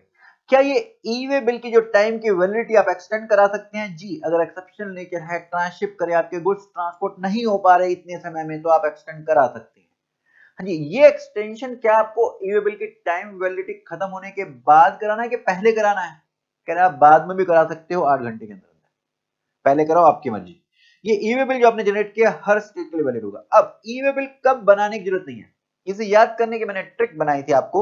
ये ए फॉर अनेक्शर, फिर ये अल्फाबेट, बी से बैलगाड़ी, फिर सी से कस्टम पोर्ट, डी से डिक्लेरेरियस, ऐसे सोन आई तक गए थे हम। ठीक है, तो आइए इसमें जो दिया हुआ है ए फॉर अनेक्शर, अनेक्शर में जो लिखे हुए गुड्स हैं इनके लिए आपको ई वे बिल बनाने की जरूरत नहीं है। इसमें 8 चीजें लिखी हुई हैं। इसमें सबसे पहले मैं आपको बताता हूं, ये प्रेशियस, सेमी प्रेशियस स्टोन्स या ज्वेलरी वाला। इसमें अगर आर्टिफिशियल ज्वेलरी है तो बनाना पड़ेगा, इमिटेशन ज्वेलरी जिसको हम बोलते हैं, इसके लिए बनाना पड़ेगा। लेकिन आपकी प्रेशियस ज्वेलरी है तो नहीं। अब इसके पीछे लॉजिक सुनो, क्यों इनको हटाया गया है। भाई ये ई वे बिल पोर्टल पर जनरेट होता है, वहां पे एम्प्लॉइज बैठे हुए हैं, उनके एक्सेस में भी है ये। इन्फोसिस इसको मेंटेन करता रहता सॉफ्टवेयर को, तो उनके एम्प्लॉइज के एक्सेस में भी है ये। अब मान लीजिए आप ज्वेलर हैं, आपके 5 करोड़ की ज्वेलरी भेजी है कन्वेंस के थ्रू, और उसमें पार्ट बी में अपना लिख दिया व्हीकल नंबर, मैं इसके थ्रू 5 करोड़ की ज्वेलरी लेकर जा रहा हूं। वहां एम्प्लॉय ने देखा, ओ 5 करोड़ की ज्वेलरी जा रही है, अपने यारे प्यारे दोस्त को बताया लूट लो इसको। जान का भी खतरा है, माल का भी खतरा है। बोले छोड़ो, फिर इस केस में ई वे बिल बनाना है। ऐसे मान लीजिए ये करेंसी, आरबीआई ने 50 करोड़ का कैश भेजा है एक बैंक में, और उसने ई वे बिल बनाया, पार्ट बी में नीचे उसने ट्रक का नंबर लिख दिया, इस ट्रक के थ्रू जा रहा है। और एम्प्लॉय वहां बैठे, उन्होंने देखा ओहो 50 करोड़ जा रहा है, कब कमाऊंगा मैं, सैलरी उसकी 12-15 हजार है, यहाँ पर उसने ये 50 करोड़ का ये इकट्ठा मिल रहा है। उन्होंने अपने यारे प्यारे दोस्त वोस्त को बताया, और उन्होंने बीच में 50 करोड़ कैश ही लूट लिया। बोले छोड़ो छोड़ो, इस केस में बनाने की जान माल का खतरा है। ठीक है, ऐसे ही ये एलपीजी का सिलेंडर जब हाउस होल्ड आपके घर पे बेचा जा रहा है, या दुकानों पे, नॉन डोमेस्टिक एग्जेम्प्टी कैटेगरी बोलते हैं जिसे हम, वहां बेचा जा रहा है, उस समय ई वे बिल की जरूरत नहीं पड़ेगी। कैरोसिन ऑयल जो मिट्टी का तेल पीडीएस पब्लिक डिस्ट्रीब्यूशन सिस्टम के तहत बांटा जाता है, उसके लिए ई वे बिल की जरूरत नहीं है। डिपार्टमेंट ऑफ पोस्ट अपने पोस्टल बैगेज को जब गुड्स की मूवमेंट कर रही है, ई वे बिल की जरूरत नहीं है जी। प्रेशर ज्वेलरी वाला मैंने आपको बता दिया, करेंसी के लिए बता दिया। Use person house hold effect, जैसे फॉर एग्जांपल मैं रोज कार से आता हूं सोनीपत से दिल्ली, दिल्ली से सोनीपत, 50,000 से ऊपर है, लेकिन ये use personal house hold effect है, मेरे को ई वे बिल बनाने की जरूरत नहीं है। ठीक है जी, कोरल अनवर्क वर्क कोरल, इसके लिए बनाने की जरूरत नहीं है। तो ये 8 चीजें हो गई ए फॉर अनेक्शर में। अब बी फॉर बैलगाड़ी, ये क्या है जी? इसने बोला नॉन मोटराइज कन्वेंस, अगर आप गुड्स की मूवमेंट कर रहे हैं ई वे बिल की जरूरत नहीं है। शुरू में जब जीएसटी आया 2017 में, उस समय लुधियाना में बैलगाड़ी से गुड्स की मूवमेंट कर रहे हैं, बैलगाड़ी तो नॉन मोटराइज कन्वेंस है, ई वे बिल की जरूरत नहीं है, कितनी भी वैल्यू। नेक्स्ट सी पॉइंट और एच पॉइंट इकट्ठा कर रहे हैं जी। सी फॉर कस्टम पोर्ट या एयरपोर्ट, यहां से आप कहां लेके जा रहे हैं, आईसीडी या सीएफएस में, इनलैंड कंटेनर डिपो या कंटेनर स्टेशन पर। या फिर वाई से वर्सा, ये एच पॉइंट में आप कहां से लेके गुड्स ट्रांसफर करें, आईसीडी सीएफएस से कस्टम पोर्ट या एयरपोर्ट या लैंड कस्टम स्टेशन या एक पोर्ट से दूसरे पोर्ट, या कस्टम सुपरविजन में कस्टम सील में गुड्स जा रहे हैं कस्टम वेयरहाउस को। हाँ जी, यहां देखिए ये कस्टम पोर्ट, या इनके बारे में डिटेल कहां सीखेंगे, कस्टम में। आईसीडी सीएफएस कस्टम पोर्ट क्या होती है, ये गवर्नमेंट के ही है ना, उनकी निगरानी में मूवमेंट हो रही है, तो ई-वे-बिल की जरूरत पड़ेगी नहीं पड़े, नहीं कोई जरूरत नहीं। Next, D for declared area, जैसे मान लो जो एससी वाला एरिया उन्होंने नोटिफाई कर दिया कि यहाँ पर अगर नोटिफाई कर दिया तो फिर वहां आप गुड्स की मूवमेंट कर रहे हैं, ई-वे-बिल की जरूरत नहीं पड़ेगी जी। ऐसा एक सर्कुलर में भी यही लिखा हुआ है ये एससी के, कि अगर नोटिफाई कर दिया रूल 138(14)D में तो फिर यहां पर ई-वे-बिल की जरूरत नहीं पड़ेगी। नेक्स्ट, ई और जे पर इकट्ठा करेंगे, जे में एग्जाम्प्ट वाले गुड्स लिखे हुए हैं, ये ई में निल रेटेड गुड्स की बात कर रही है, तो भाई जीएसटी नहीं है, जीएसटी हो तभी तो ई-वे-बिल, चोरी के लिए ही तो बनाया था ई-वे-बिल, चोरी वे एग्जाम्प्ट है, गुड्स पे टैक्स ही नहीं लग रहा, फिर क्यों ई-वे-बिल की जरूरत पड़े। लेकिन डी ओल्ड के केस में भले ही ये निल रेटेड हो, ई-वे-बिल बनाना पड़ेगा। नेक्स्ट, एल्कोहलिक लिकर और 5 प्रोडक्ट, जीएसटी नहीं है, जीएसटी के दायरे में नहीं है, क्यों ई-वे-बिल बनाना पड़े। नेक्स्ट, जीएसटी जिन पर नहीं, थर्ड शेड्यूल वाले गुड्स, थर्ड शेड्यूल जीएसटी नहीं तो ई-वे-बिल क्यों बनाना पड़े। नेक्स्ट, एच पॉइंट हम कर चुके हैं, I for India to Nepal Bhutan या Nepal Bhutan to India, vice versa. हाँ जी, इसके पीछे लॉजिक क्या है जी, हाँ ई-वे-बिल क्यों नहीं बनाना, नेपाल में सी नहीं है, अब उन्होंने कोई इंपोर्ट करना तो पहले इंडिया के पोर्ट पे आएगा, फिर इंडिया के पोर्ट से नेपाल में जाएगा, या अगर एक्सपोर्ट कर रहा तो वाई से वर्सा केस होगा, तो यहां पर उन्होंने बोला छोड़ो ई-वे-बिल की जरूरत नहीं है। जे पॉइंट हम ऑलरेडी कर चुके हैं। अब नेक्स्ट लास्ट बचे हुए पॉइंट, हाँ जी, मिनिस्ट्री ऑफ डिफेंस अगर डिफेंस वाले गुड्स को मूव कर रही है, ई-वे-बिल की जरूरत नहीं है। गवर्नमेंट या लोकल अथॉरिटी रेल के थ्रू अगर गुड्स को मूव कर रही है, भाई गवर्नमेंट है, मिनिस्ट्री ऑफ डिफेंस या गवर्नमेंट अपने लिए थोड़ा ई-वे-बिल रखेंगे, सीधी बात है। अच्छा, माल आता है कंटेनर में, जब कंटेनर खाली होकर जा रहे हैं या आप कंटेनर में भरने के लिए अपने कंटेनर मंगाए, खाली कंटेनर के लिए ई-वे-बिल की जरूरत नहीं है। अच्छा, आप अपना माल तोलने के लिए वेब्रिज या धर्मकांटा बोलते हैं, वहां पर ट्रक को तोड़ना कोई तरकड़ी में थोड़ा तोलेंगे, उसको तो धर्मकांटे पर वेब्रिज पे भेजना पड़ेगा ना। अगर ये डिस्टेंस 20 किलोमीटर तक है, जब आप भेजेंगे और जब आपके पास वापस आएगा, ई-वे-बिल की जरूरत नहीं है, बस शर्त यह कि चालान बना देना जब भेज रहे हो आप। हाँ जी, last point, empty cylinder LPG की पैकिंग के लिए अगर आप भेज रहे हैं, ई-वे-बिल नहीं बनाना। तो ये कौन से केसेस से हमने बात करी जब ई-वे-बिल नहीं बनाना, रूल 138 सब रूल 14 में था। ओके जी, next, bill to ship to model, यहां देखिए बी ने ए को माल बेचा 1 लाख का, तो ये एक इनवॉइस बन गया। अब ए ने यही माल अपने पास आने से पहले सी को बेच दिया, तो ये दूसरा इनवॉइस बन गया, ए ने सी को बना दिया, ये 1.5 लाख का। ओके, अब ए ने बी को इंस्ट्रक्शन दी, तो एक काम कर, बिल मेरे को बना दे और शिप टू कर दे सी को, तो गुड्स तो एक ही बार मूव हो रहे हैं, तो यहां पर ई-वे-बिल कितने बनेंगे, यहां सीबीआई से क्लैरिफाई किया एक ही ई-वे-बिल बनेगा, और कौन बनाए, कह रहा है ए या बी दोनों में से कोई भी बना ले। अब मैंने बोला था प्रैक्टिकली ए को बनाना चाहिए, क्यों, क्योंकि बी अगर बनाएगा ई-वे-बिल, वो वैल्यू, उसने 1 लाख का माल बेचा, वो पार्ट ए में वैल्यू 1 लाख दिखेगा, और उसको फिर सी को वैल्यू पता लग जाएगी कि ये ए मेरे को 1.5 लाख का सामान बेच रहा है जो असल में 1 लाख का है।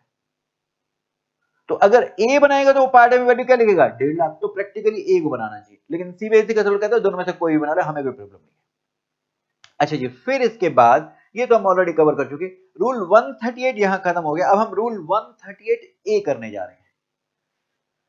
रूल 138 कहता है, 138 ए कहता है, ये जो पर्सन इंचार्ज है ना कन्वेंस का, ये कन्वेंस का पर्सन इंचार्ज, इसको एक मेन डॉक्यूमेंट लेकर चलना है और एक ई-वे-बिल। मेन डॉक्यूमेंट क्या है जी, जो माल बिका होगा, जो ये इसके लिए या तो इनवॉइस होगा, या बिल ऑफ सप्लाई होगा, या डिलीवरी चालान होगा, और अगर इंपोर्ट हुआ तो बिल ऑफ एंट्री होगा। इनमें से कोई भी एक, 4 में से कोई भी एक मेन डॉक्यूमेंट, या तो invoice, example bill of supply, delivery challan अगर सप्लाई नहीं है, अगर इंपोर्ट है तो बिल ऑफ एंट्री, इनमें से कोई भी एक मेन डॉक्यूमेंट, और दूसरा ई-वे-बिल की कॉपी या ई-वे-बिल का नंबर या आरएफआईडी डिवाइस, ये फुल फॉर्म लिखी हुई रेडियो फ्रीक्वेंसी।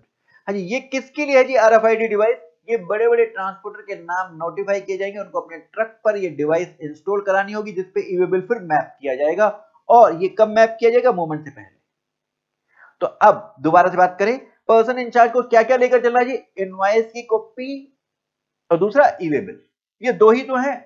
इनवॉइस की जगह कुछ कुछ और है, जैसे इंपोर्ट के लिए बिल ऑफ एंट्री है, इसलिए यहां नीचे नोट में लिखा हुआ है, इंपोर्ट के केस में पार्ट ए में आप जो नंबर डालना होता ना और डेट, तो वहां बिल ऑफ एंट्री नंबर और डेट डाल देना। अच्छा जी, तो यहां पर आपको ये मेन इनवॉइस और ईवेबल की कॉपी तो लेकर चलनी है।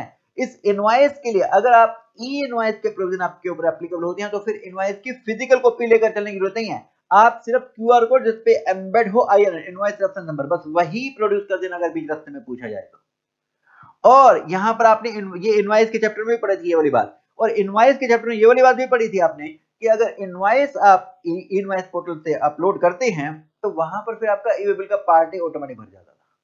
तो ये यही बात बता रहा है, यहाँ पर कोई नई बात थोड़ा बताई। तो person in charge of conveyance को क्या लेकर चलना है, एक मेन डॉक्यूमेंट और दूसरा ईवेबल, है ना। ये मेन डॉक्यूमेंट क्या है, या तो इनवॉइस या बिल ऑफ सप्लाई या डिलीवरी चालान या बिल ऑफ एंट्री, और जो आपका दूसरा क्या है जी, ईवेबल की कॉपी या ईवेबल नंबर या आरएफआईडी डिवाइस। ये क्यों लेकर चलना इनवॉइस और ईवेबल, रूल 138B, ताकि बीच रास्ते में अगर वो रोके तो वो ईवेबल उनको दिखाओ आप। अब ये कौन देख सकता है जी, प्रॉपर ऑफिसर जिसको ऑथोराइज किया कमिश्नर ने, या जिसको कमिश्नर ने एम्पावर कर रखा उसने इस ऑफिसर को ऑथोराइज किया है। या तो डायरेक्टली कमिश्नर ने ऑथोराइज कर रखा है या कमिश्नर ने जिसको एम्पावर किया है उसने इस ऑफिसर को ऑथोराइज कर रखा है। ये दोनों रोकेंगे, इंटरसेप्ट करेंगे, और ये इंट्रा इंटरसेप्ट दोनों मूवमेंट के लिए आपके ईवेबल की कॉपी या ईवेबल नंबर को देख सकते हैं। दूसरा आपके कन्वेंस की फिजिकल वेरिफिकेशन कर सकते हैं। ठीक है जी, ये रूल 138B, बस इतनी बात है। अच्छा एक बात और सुनिए, क्या इन दो ऑफिसर के अलावा कोई और ऑफिसर भी आपके कन्वेंस की फिजिकल वेरिफिकेशन कर सकता है? एनी ऑफिसर इन दो के अलावा जी, अगर उसके पास स्पेसिफिक इंफॉर्मेशन टैक्स इवेजन की आती है तो वो कमिश्नर की या अथॉराइज ऑफिसर की अप्रूवल के बाद वो फिजिकल वेरिफिकेशन कर सकता है। ओके, ये जो आरएफआईडी डिवाइस ट्रांसपोर्टर इंस्टॉल कराई थी, इस पे ईवेबल मैप था, तो उसको रीड करने के लिए भी तो डिवाइस होगी ना जी। ये रीडर्स इंस्टॉल किए जाएंगे टोल नाकों पे या जहां जहां फिजिकल वेरिफिकेशन करनी है वहां पर ये आरएफआईडी रीडर्स इंस्टॉल होंगे।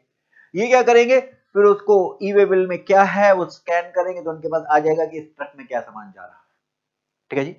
अच्छा ये रूल 138, ये जो वेरिफिकेशन हुई क्या इसकी कोई रिपोर्ट बनेगी क्या जी? समरी रिपोर्ट ऑनलाइन उस ऑफिसर को अपलोड करनी है। समरी रिपोर्ट 24 घंटे के अंदर में और फाइनल रिपोर्ट 3 दिन के अंदर। ये 3 दिन वाला पीरियड फर्दर 3 दिन के लिए एक्सटेंड हो सकता है। अच्छा 24 घंटे और 3 दिन कब से देखनी है, जिस दिन आपको रोका गया उस दिन की रात 12 बजे से। ये नहीं जिस समय रोका, शाम 5 बजे रोका, उस 5 बजे से नहीं, रात 12 बजे से ये काउंट होगा, 24 घंटे या 3 दिन। ठीक है जी। अच्छा एक बार आपके ट्रक की फिजिकल वेरिफिकेशन हो गई किसी स्टेट में, तो क्या दोबारा भी हो सकती है? दोबारा भी हो सकती है, जनरली नहीं, लेकिन एक केस में हो सकती है अगर उसके पास ऑफिसर के पास स्पेसिफिक इंफॉर्मेशन है कि इसमें फिर कुछ माल बिना बिल वाला चोरी वाला चढ़ाया गया, तब हो सकती है, नहीं तो जनरली नहीं। हाँ जी, क्या ट्रक वाला आपकी कंप्लेन नहीं कर सकता, आप उसको तंग कर रहे हो? अगर आधे घंटे से ज्यादा आपको रोका रखा जाता है तो रूल 138D कहता है वो आपका ट्रक वाला आपकी रिपोर्ट कर सकता है पोर्टल पर। रूल 138E, हाँ जी, ये क्या है जी, ईवेबल की फैसिलिटी ब्लॉक हो जाती है तो फिर ईवेबल नहीं बन पाएगा। किसके लिए? आउटवर्ड मूवमेंट के लिए। आउटवर्ड मूवमेंट मतलब आपकी सेल के लिए ईवेबल नहीं बन पाएगा। परचेज अगर आप करते हो उसके लिए ईवेबल बन सकता है, सेल के लिए ईवेबल नहीं बन पाएगा। कौन नहीं बना पाएगा? अगर आपकी आउटवर्ड मूवमेंट के लिए ईवेबल फैसिलिटी ब्लॉक है तो ना आपके बिहाफ पर कोई ट्रांसपोर्टर, इको, कुरियर एजेंसी, कंसर्न कोई भी नहीं बना पाएगा। इनको भी आप ऑथराइज कर सकते हैं ना ईवेबल बनाने के लिए, ये भी नहीं बना पाएंगे। परचेज के लिए बन सकता है, तो उसके पीछे अभी मैं लॉजिक बताता हूं। ये ईवेबल की फैसिलिटी ब्लॉक कब हो सकती है जी? पहला, अगर कंपोजिशन वाला टैक्स पेयर है, इसने जो अपना क्वार्टरली टैक्स जमा होता है ना CMP 08 से, वो 2 लगातार नहीं जमा कराई CMP 08, लगातार, ये नहीं बोला कोई भी 2 नहीं बोला, लगातार 2 क्वार्टर की उसने नहीं जमा कराई CMP 08। नंबर 2, अगर नॉर्मल टैक्सेबल पर्सन है तो टैक्स किसके जाता था? 3B के साथ, तो उसने 3B नहीं जमा कराई 2 लगातार। मंथली है तो मंथली वाला, 2 क्वार्टरली है तो क्वार्टरली वाला, 2 लगातार 3B नहीं जमा कराई। फिर इसके बाद C पॉइंट, हाँ जी, यहाँ पर GSTR 1 की बात है। नॉर्मल टैक्सेबल पर्सन के लिए GSTR 1 ने जमा कराई कोई भी 2, ये 2 लगातार नहीं बोला हुआ, कोई भी 2, क्योंकि GSTR 1 के केस में क्या हो रहा था, पहले आप एक GSTR 1 भरी पोर्टल पर, दूसरी नहीं भरी, तीसरी भर दी, दूसरी में टैक्स ज्यादा बनता था तो नहीं भरी GSTR 1, ऐसे कर रहे थे। लेकिन अब ये कह रहे हैं कि कोई भी 2 तुमने GSTR 1 नहीं भरी तो आपका ईवेबल फैसिलिटी ब्लॉक। 3B के लिए और CMP 08 के लिए ऊपर क्या था जी, यहाँ पर 2 लगातार थी, लेकिन GSTR 1 के लिए क्या है जी, कोई भी 2। फिर अगर आपका रजिस्ट्रेशन सस्पेंड हो रखा है तो हम आपको ईवेबल नहीं बनाने देंगे। अच्छा इस 3B के लिए 2-3 पॉइंट एक्स्ट्रा, हाँ जी, आपने 3B क्यों नहीं भरी थी? आपके पास फंड्स नहीं थे। आप कमिश्नर के पास जाते हो, कहते हो कि ना मेरे पास अभी फंड नहीं है, आप मेरे को ई-वे बिल जनरेट करने दो। वो क्या अलाउ कर सकता है? जी कर सकता है, रीजंस रिकॉर्ड करके। लेकिन अगर वो रिजेक्ट करता है आपके रिक्वेस्ट को, उसे अपॉर्चुनिटी ऑफ हट देना पड़ेगा। और अगर एसजीएसटी में आपकी परमिशन एक्सेप्ट की गई या रिजेक्ट की गई तो सीजीएसटी में भी मानी जाएगी। आइए इसे समझने के लिए हमने कई क्वेश्चन किए थे, मैं दिखा देता हूं। हाँ जी, आपके रजिस्ट्रेशन को सस्पेंड कर रखा है, क्यों? क्योंकि आपकी जीएसटीआर 1 में सेल ज्यादा है, 3B में आपने बहुत कम टैक्स दे रखा है, या 2B में आईटीसी कम है, 3B में आपने बहुत ज्यादा आईटीसी ले रखा है, तो रजिस्ट्रेशन आपका सस्पेंड हो रखा है। क्या आप ई-वे बिल बना पाएंगे? नहीं। अभी आपने पढ़ा था रजिस्ट्रेशन सस्पेंड हो रखा है, ई-वे बिल नहीं बन सकता। नेक्स्ट हमने एक और क्वेश्चन किया था, ए ने बी को सेल करी, ये बी की 3 रिटर्न 3B नहीं फाइल हो रखी है लगातार, तो इसकी ई-वे बिल फैसिलिटी बी की ब्लॉक है। क्या बी परचेज कर रहा है? क्या बी के बिहाफ पर इसका ट्रांसपोर्ट और ई को या ये ए क्या ई-वे बिल बना सकता है? बी की परचेज है, आउटवर्ड मूवमेंट नहीं है, परचेज है, तो बी की परचेज के लिए ई-वे बिल बन सकता है। क्यों भाई? हम बी के बिजनेस को बंद कराना चाहते हैं ई-वे बिल फैसिलिटी ब्लॉक कर।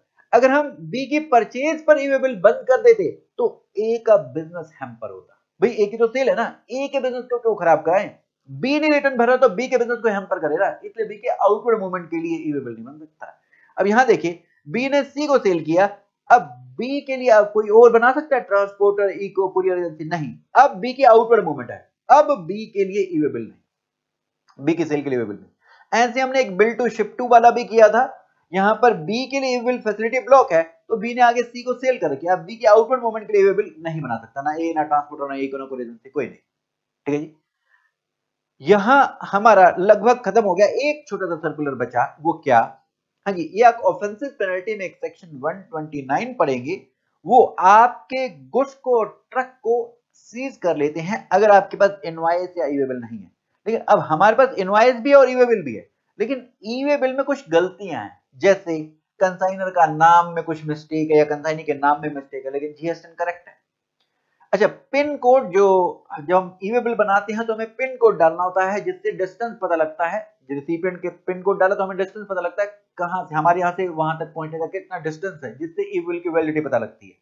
तो आपने पिन कोड में थोड़ी बहुत गलती कर दी, एक दो नंबर डिजिट आगे आगे पीछे कर दिए, रात को पी थी, उतरी नहीं थी, वो नशा अभी तक वही है, एक की जगह दो दबा दिया। ऐसे कंसाइनी के एड्रेस में एरर, बाकी लोकेलिटी ठीक है।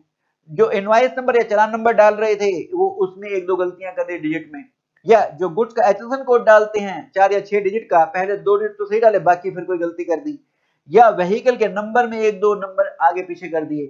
तो यहां पर क्या सीधा हम सेक्शन 129 लगाएंगे? सर्कुलर ने बोला नहीं, ये अर्थमेटिकल एरर है, इसके लिए उसके ट्रक और कन्वेंस को सीज मत करो।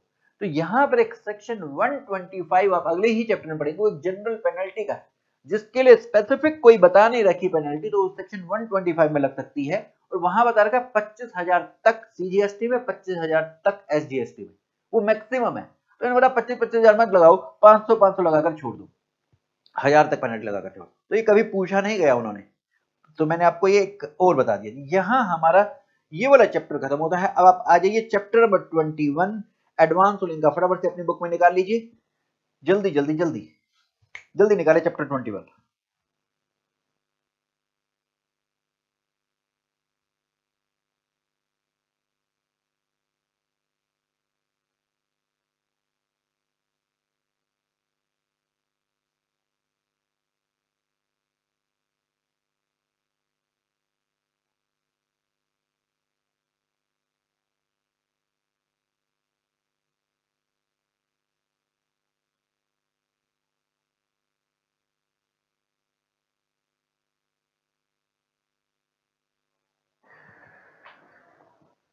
हाँ जी, आ गए। Chapter number 21, advance ruling. तैयार आप इसके लिए? जी, तो आइए जरा देखिए। हाँ जी, सेक्शन 95 से 106 हम इसमें कवर करेंगे, पेज नंबर 21.1 पर। नाम है एडवांस में, आप पूछने जा रहे हैं किसके पास? अथॉरिटी फॉर एडवांस रूलिंग के पास, जिसे हम बोलते हैं डबल AR शॉर्ट में। डबल AR शॉर्ट में आप 7 चीजों के लिए एडवांस में पूछ सकते हैं। जैसे फॉर एग्जांपल, फॉरेन कंट्री की कोई कंपनी है, इंडिया में बिजनेस स्टार्ट करना चाहती है। फॉरेन कंट्री में कंपनी है, इंडिया में बिजनेस स्टार्ट करना चाहती है, या इंडिया वाला ही कोई बंदा बिजनेस स्टार्ट करना चाहता है, या ऑलरेडी बिजनेस कर रहा है, कोई भी एडवांस में ये सारी चीजें पूछ सकता है। तो पूछना चाहता है पहला, वो कंपनी पूछना चाहती है मैं रजिस्ट्रेशन कराना बनता है मेरे को, जो मैं काम करूंगी क्या वो सप्लाई की डेफिनेशन में आता है, क्या मेरे को टैक्स पे करना बनता है? अगर हाँ जवाब आया इनका हाँ, तो अब अगला फिर मेरे को वैल्यू क्या लेनी होगी, टाइम ऑफ सप्लाई क्या होगा। अब जीएसटी निकालना तो वैल्यू चाहिए, जीएसटी का रेट चाहिए, है ना। तो वैल्यू क्या लेनी होगी, टाइम ऑफ सप्लाई क्या होगा, जीएसटी का रेट कौन सा लगेगा। ये डिपेंड करता है दो चीजों पर, क्लासिफिकेशन पर, और मतलब इससे जीएसटी का रेट पता लगेगा, फिर कोई एग्जाम्पशन है तो वो चेक करा लो। और अब जीएसटी देना तो आईटीसी मैनेज करोगे, तो आईटीसी मैनेज कर लो। तो इन 7 चीजों के लिए आप पूछ सकते हैं, इन 7 चीजों के लिए आप पूछ सकते हैं कि मेरे को जीएसटी देना बनता है कि नहीं बनता। हाँ जी, अब मेरा एक सवाल, आपके पूरे इंडिया में मान लो 5 स्टेट में रजिस्ट्रेशन है, तो क्या आपको हर स्टेट में ये डबल एआर की एप्लीकेशन लगानी पड़ेगी? जी हाँ, क्योंकि ये जो डबल एआर है स्टेट लेवल पर है। अगर आपने दिल्ली में पूछा उन्होंने 12 बता दिया, यूपी में पूछा उन्होंने 18 बता दिया, अब आप क्या करोगे? अब डबल एआर के ऑर्डर से आप खफा है, आप ट्रिपल एआर, आप पीरियड अथॉरिटी पर एडवांस रूलिंग के पास जा सकते हैं। सर अगर ये ट्रिपल एआर भी अगर 18 बता दे तो फिर क्या करेंगे? मैं दिल्ली में वही सामान पे 12% लगाऊंगा, यूपी में 18% लगाऊंगा? यही तो करना पड़ेगा अब तो। अरे तब आप नेशनल डबल एआर के पास जा सकते हैं। वैसे ये नेशनल डबल वाला प्रोविजन अभी इफेक्टिव नहीं हुआ, तो ना ही आपके कोर्स में अभी इफेक्टिव नहीं हुआ प्रैक्टिकली। ठीक है, तो अभी आपको हर स्टेट में ऐसे ही लगाना पड़ेगा, ये प्रॉब्लम तो रहेगी आपके साथ में। ठीक है, अच्छा, डबल एआर के ऑर्डर से खफा एसएससी भी हो सकता है, डिपार्टमेंट भी हो सकता है, तो जो भी खफा है वो ट्रिपल एआर के पास जा सकता है। इसके बाद बात खत्म। ये 7 चीजों के ऊपर में अगर आप पूछ ले तो क्या फायदा इसका? एडवांस में अगर आपने पूछ लिया तो फायदा ये है, कल को नोटिस नहीं आएगा। मान लो आपने पूछा 12 के 18, उन्होंने 12 बोल दिया, कल को वो बोले कि 18 लगेगा, हमने गलती से 12 बोल दिया था। अब बोल दिया तो बोल दिया, वो 6% का नोटिस नहीं भेज सकते।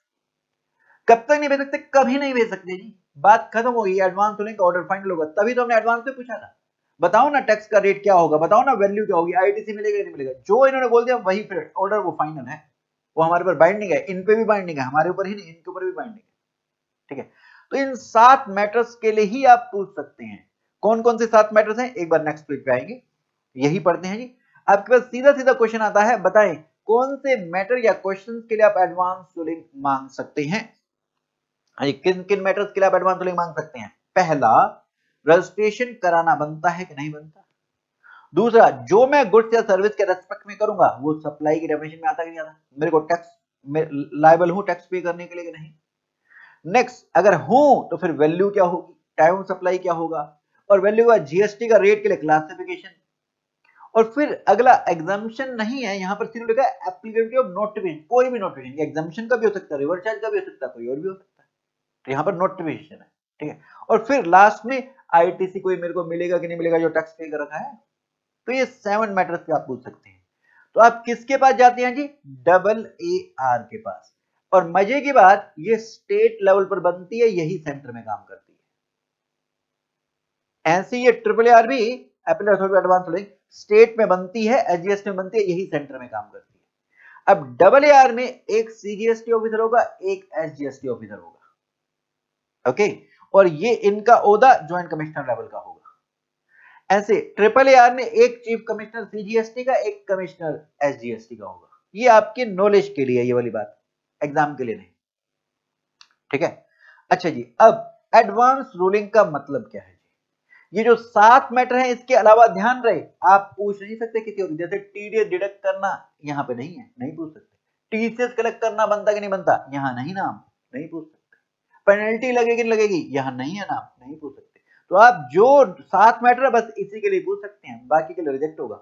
और क्योंकि ये double AR triple AR state level पर बनती है, तो इनका डिसीजन भी उसी स्टेट में एप्लीकेबल होगा। जी हाँ, क्या यही वजह है प्लेस ऑफ सप्लाई यहां पर 7 मैटर में नहीं है? प्लेस ऑफ सप्लाई के लिए नहीं पूछ सकते क्या भाई? प्लेस सप्लाई तो इंटरस्टेट आईजीएसटी की बातें आ जाती है ना, उससे तो ये पता लगता है एलओएसपी अलग स्टेट और आईजीएसटी की बात है, इसलिए प्लेस सप्लाई का नाम यहां नहीं है। तो अगर प्लेस ऑफ सप्लाई पे क्वेश्चन आता तो हम बोलेंगे नहीं पूछ सकते, लेकिन केरला हाई कोर्ट ने बोला प्लेस ऑफ सप्लाई ये लायबिलिटी टू पे टैक्स में कवर हो जाएगा। क्यों? क्योंकि प्लेस सप्लाई से पता लगता है कि मेरे को सीजीएसटी या जीएसटी देना है कि आईजीएसटी देना है। लायबिलिटी मेरी जीएसटी देने की कौन सी है, सीजीएसटी आईजीएसटी, वो यही इसी से पता लगता है। तो डेट टू लायबिलिटी टू पे टैक्स में कवर हो जाएगा। तो एग्जाम में क्वेश्चन आएगा तो पहले हम बोलेंगे प्लेस सप्लाई के लिए नहीं, क्योंकि इसके लिए सीबीएसई ने फ्लायर इशू किया था जिसमें ऐसे बोला था, लेकिन बाद में हम एक नोट दे देंगे केरला हाईकोर्ट वाला। जैसे मैं एग्जाम में आपको दिखाता हूं कैसे क्वेश्चन पूछा जा सकता है। पहला सीधा क्वेश्चन पूछा गया, वो मैटर्स बताइए जिस पर एडवांस रूलिंग की एप्लीकेशन लगाई जा सकती है, या वो क्वेश्चंस बताइए जिसके लिए एडवांस रूलिंग की एप्लीकेशन लगाई जा सकती है। 18 में सवाल पूछा गया, यही 7 चिपका दो। नंबर 2, ये सीक्वेंस थोड़ी सी सेक्शन की अलग है, मैंने जो बताई वो लॉजिकली बताई है, तो इस सीक्वेंस में बनेगा। जैसे पहला ये रजिस्ट्रेशन वाला तो एफ पॉइंट है, जी सप्लाई वाला पॉइंट है, ये सेकंड आपका लायबिलिटी टू पे टैक्स वाला पॉइंट है, ऐसे सोच। अच्छा, फिर इसके बाद क्वेश्चन एक 4 नंबर का पूछा, क्या Venkat advance ruling place supply के लिए पूछ सकता है? हम बोलेंगे सीधा पहले नो। फिर वो लिस्ट ऑफ इश्यूज बताइए जिसका एडवांस रूलिंग, ये 7 मैटर बता देंगे। अब नो तो बता दिया, फिर देखो नेक्स्ट पेज पे नोट दिया कि सीबीएसई के फ्लायर ने बोला था प्लेस सप्लाई के लिए नहीं पूछ सकते, इसलिए हमने आंसर नो बोला है। लेकिन केरला हाई कोर्ट ने बोला था लायबिलिटी टू पे टैक्स में एनकंपास हो जाएगा ये प्लेस सप्लाई भी, क्योंकि इसी से पता लगता है सीजीएसटी लगेगा कि आईजीएसटी लगेगा। तब उस केस में फिर एडवांस रूलिंग की एप्लीकेशन प्लेस सप्लाई के लिए भी लग सकती है। तो आपको आंसर ऐसे लिखना होगा। ठीक है जी, अब चलते हैं वापस अपनी एग्जामिनेशन बुक में। हाँ जी, अब इसके बाद आइए वापस। हाँ जी, एडवांस रूलिंग क्या है? एडवांस रूलिंग ये 7 मैटर के ऊपर में या तो AAR ने ऑर्डर पास किया, या AAR जब इसके पास अपील गई होगी तो इसने ऑर्डर पास किया होगा। तो वो जो डिसीजन दिया AAR ने या AAR ने, उसको हम एडवांस रूलिंग, एडवांस में पूछा गया जजमेंट बोलते हैं, डिसीजन बोलते हैं। ठीक है, डिसीजन बोला करते हैं। 7 मैटर फिर से बात करेंगे, कौन कौन से है जी? रजिस्ट्रेशन कराना बनता है कि नहीं बनता, टैक्स सप्लाई है कि नहीं है, टैक्स पे करना बनता है कि नहीं बनता, अगर टैक्स पे करना बनता है तो फिर वैल्यू बताओ, टाइम सप्लाई बताओ, फिर रेट, क्लासिफिकेशन, फिर एग्जामिशन या कोई नोटिफिकेशन, फिर आईटीसी के बाद। तो इन 7 मैटर पर AAR जो डिसीजन ऑर्डर पास करेगी उसे हम एडवांस रूलिंग बोल रहे हैं। या जब अपील जाएगी AAR के पास, कब जाती है? जब AAR के ऑर्डर से आप खफा है तो आप AAR के पास, अपील अथॉरिटी एडवांस रूलिंग के पास आ जाती है, तो ये तब डिसीजन देगी, इसे हम एडवांस रूलिंग बोलते हैं। ये अब ध्यान दीजिए, इन आईआरटी यहां फुल फॉर्म दे रखी है इन रिलेशन टू। हाँ जी, सप्लाई ऑफ गुड्स या सर्विस, ये गुड्स की सप्लाई अंडरटेक कर दी है या प्रपोज कर दी या करनी है, गुड्स की सेल कर चुके हो या अभी करनी है, दोनों के लिए पूछ सकते हो। अभी नहीं करी तो भी पूछ सकते हो, कर ली है फिर भी पूछ सकते हो, या सर्विस दे दी या सर्विस अभी देनी है, दोनों ही केस में पूछ सकते हो। अच्छा, फिर इसके बाद एप्लीकेंट की डेफिनेशन। एप्लीकेंट कौन है जी? जो जीएसटी में रजिस्टर्ड है या जो डिजायर है, तो अगर आप अभी आपका रजिस्ट्रेशन नहीं हुआ, रजिस्ट्रेशन कराने से पहली बार एडवांस रूलिंग एप्लीकेशन लगा सकते हो। जी हाँ, तभी तो यहाँ पर एक वर्ड भी था ना कि आप 7 मैटर रजिस्ट्रेशन कराना बनता कि नहीं बनता, तो डिजायर टू ऑब्टेन रजिस्ट्रेशन वाला भी बंदा एडवांस रूलिंग एप्लीकेशन लगा सकता है। ठीक है, अब इसके साथ ये एग्जाम में आने, एग्जाम का है नहीं, आपके कोर्स में है नहीं कि एप्लीकेशन फॉर्म नंबर क्या होगा, AR01, फीस कितनी होगी, 5000 सीजीएसटी है, इतनी है जीएसटी में, साइन करना होगा, एटसेट्रा। अब आइए, आपने एप्लीकेशन लगा दी, अब क्या होगा? अब ये प्रोसीजर, अब इसकी सुनवाई होगी। ये जो AAR है, इस एप्लीकेशन की कॉपी एक ऑफिसर के पास भेजेगी, आपके एरिया के ऑफिसर के पास भेजेगी। क्यों? क्योंकि अब ये एप्लीकेशन रिजेक्ट हो सकती है अगर जो मुद्दा, मान लो आपने जीएसटी का रेट पूछा और आपके पास ऑलरेडी नोटिस आया हुआ, मतलब वो क्वेश्चन पेंडिंग है आपके केस, या वो ऑलरेडी डिसाइड हो चुका आपके केस। तो अगर क्वेश्चन पेंडिंग है जो आपने पूछा है, या वो डिसाइड हो रखा है, फिर आप एडवांस रूलिंग की एप्लीकेशन नहीं लगा सकते, लगाते हो तो रिजेक्ट होगी। तो इसलिए ये नोट, ये जब आप एप्लीकेशन लगाते हैं आपसे डिक्लेरेशन ले ली जाती है कि जो इशू आप पूछ रहे हैं वो पेंडिंग नहीं है आपके केस में, ना ही डिसाइडेड है, ये डिक्लेरेशन शुरू में ही ले लेते हैं। तो इसलिए जब एआर के पास एप्लीकेशन जाती है, वो पहले ऑफिसर को बोलता है रिकॉर्ड सबमिट करो इसके बारे में, क्या इसके केस में एप्लीकेशन पेंडिंग, इसके केस में ये केस पेंडिंग तो नहीं है, क्वेश्चन पेंडिंग तो नहीं है, डिसाइड तो नहीं हो रखा। अगर हाँ तो रिजेक्ट कर देगा।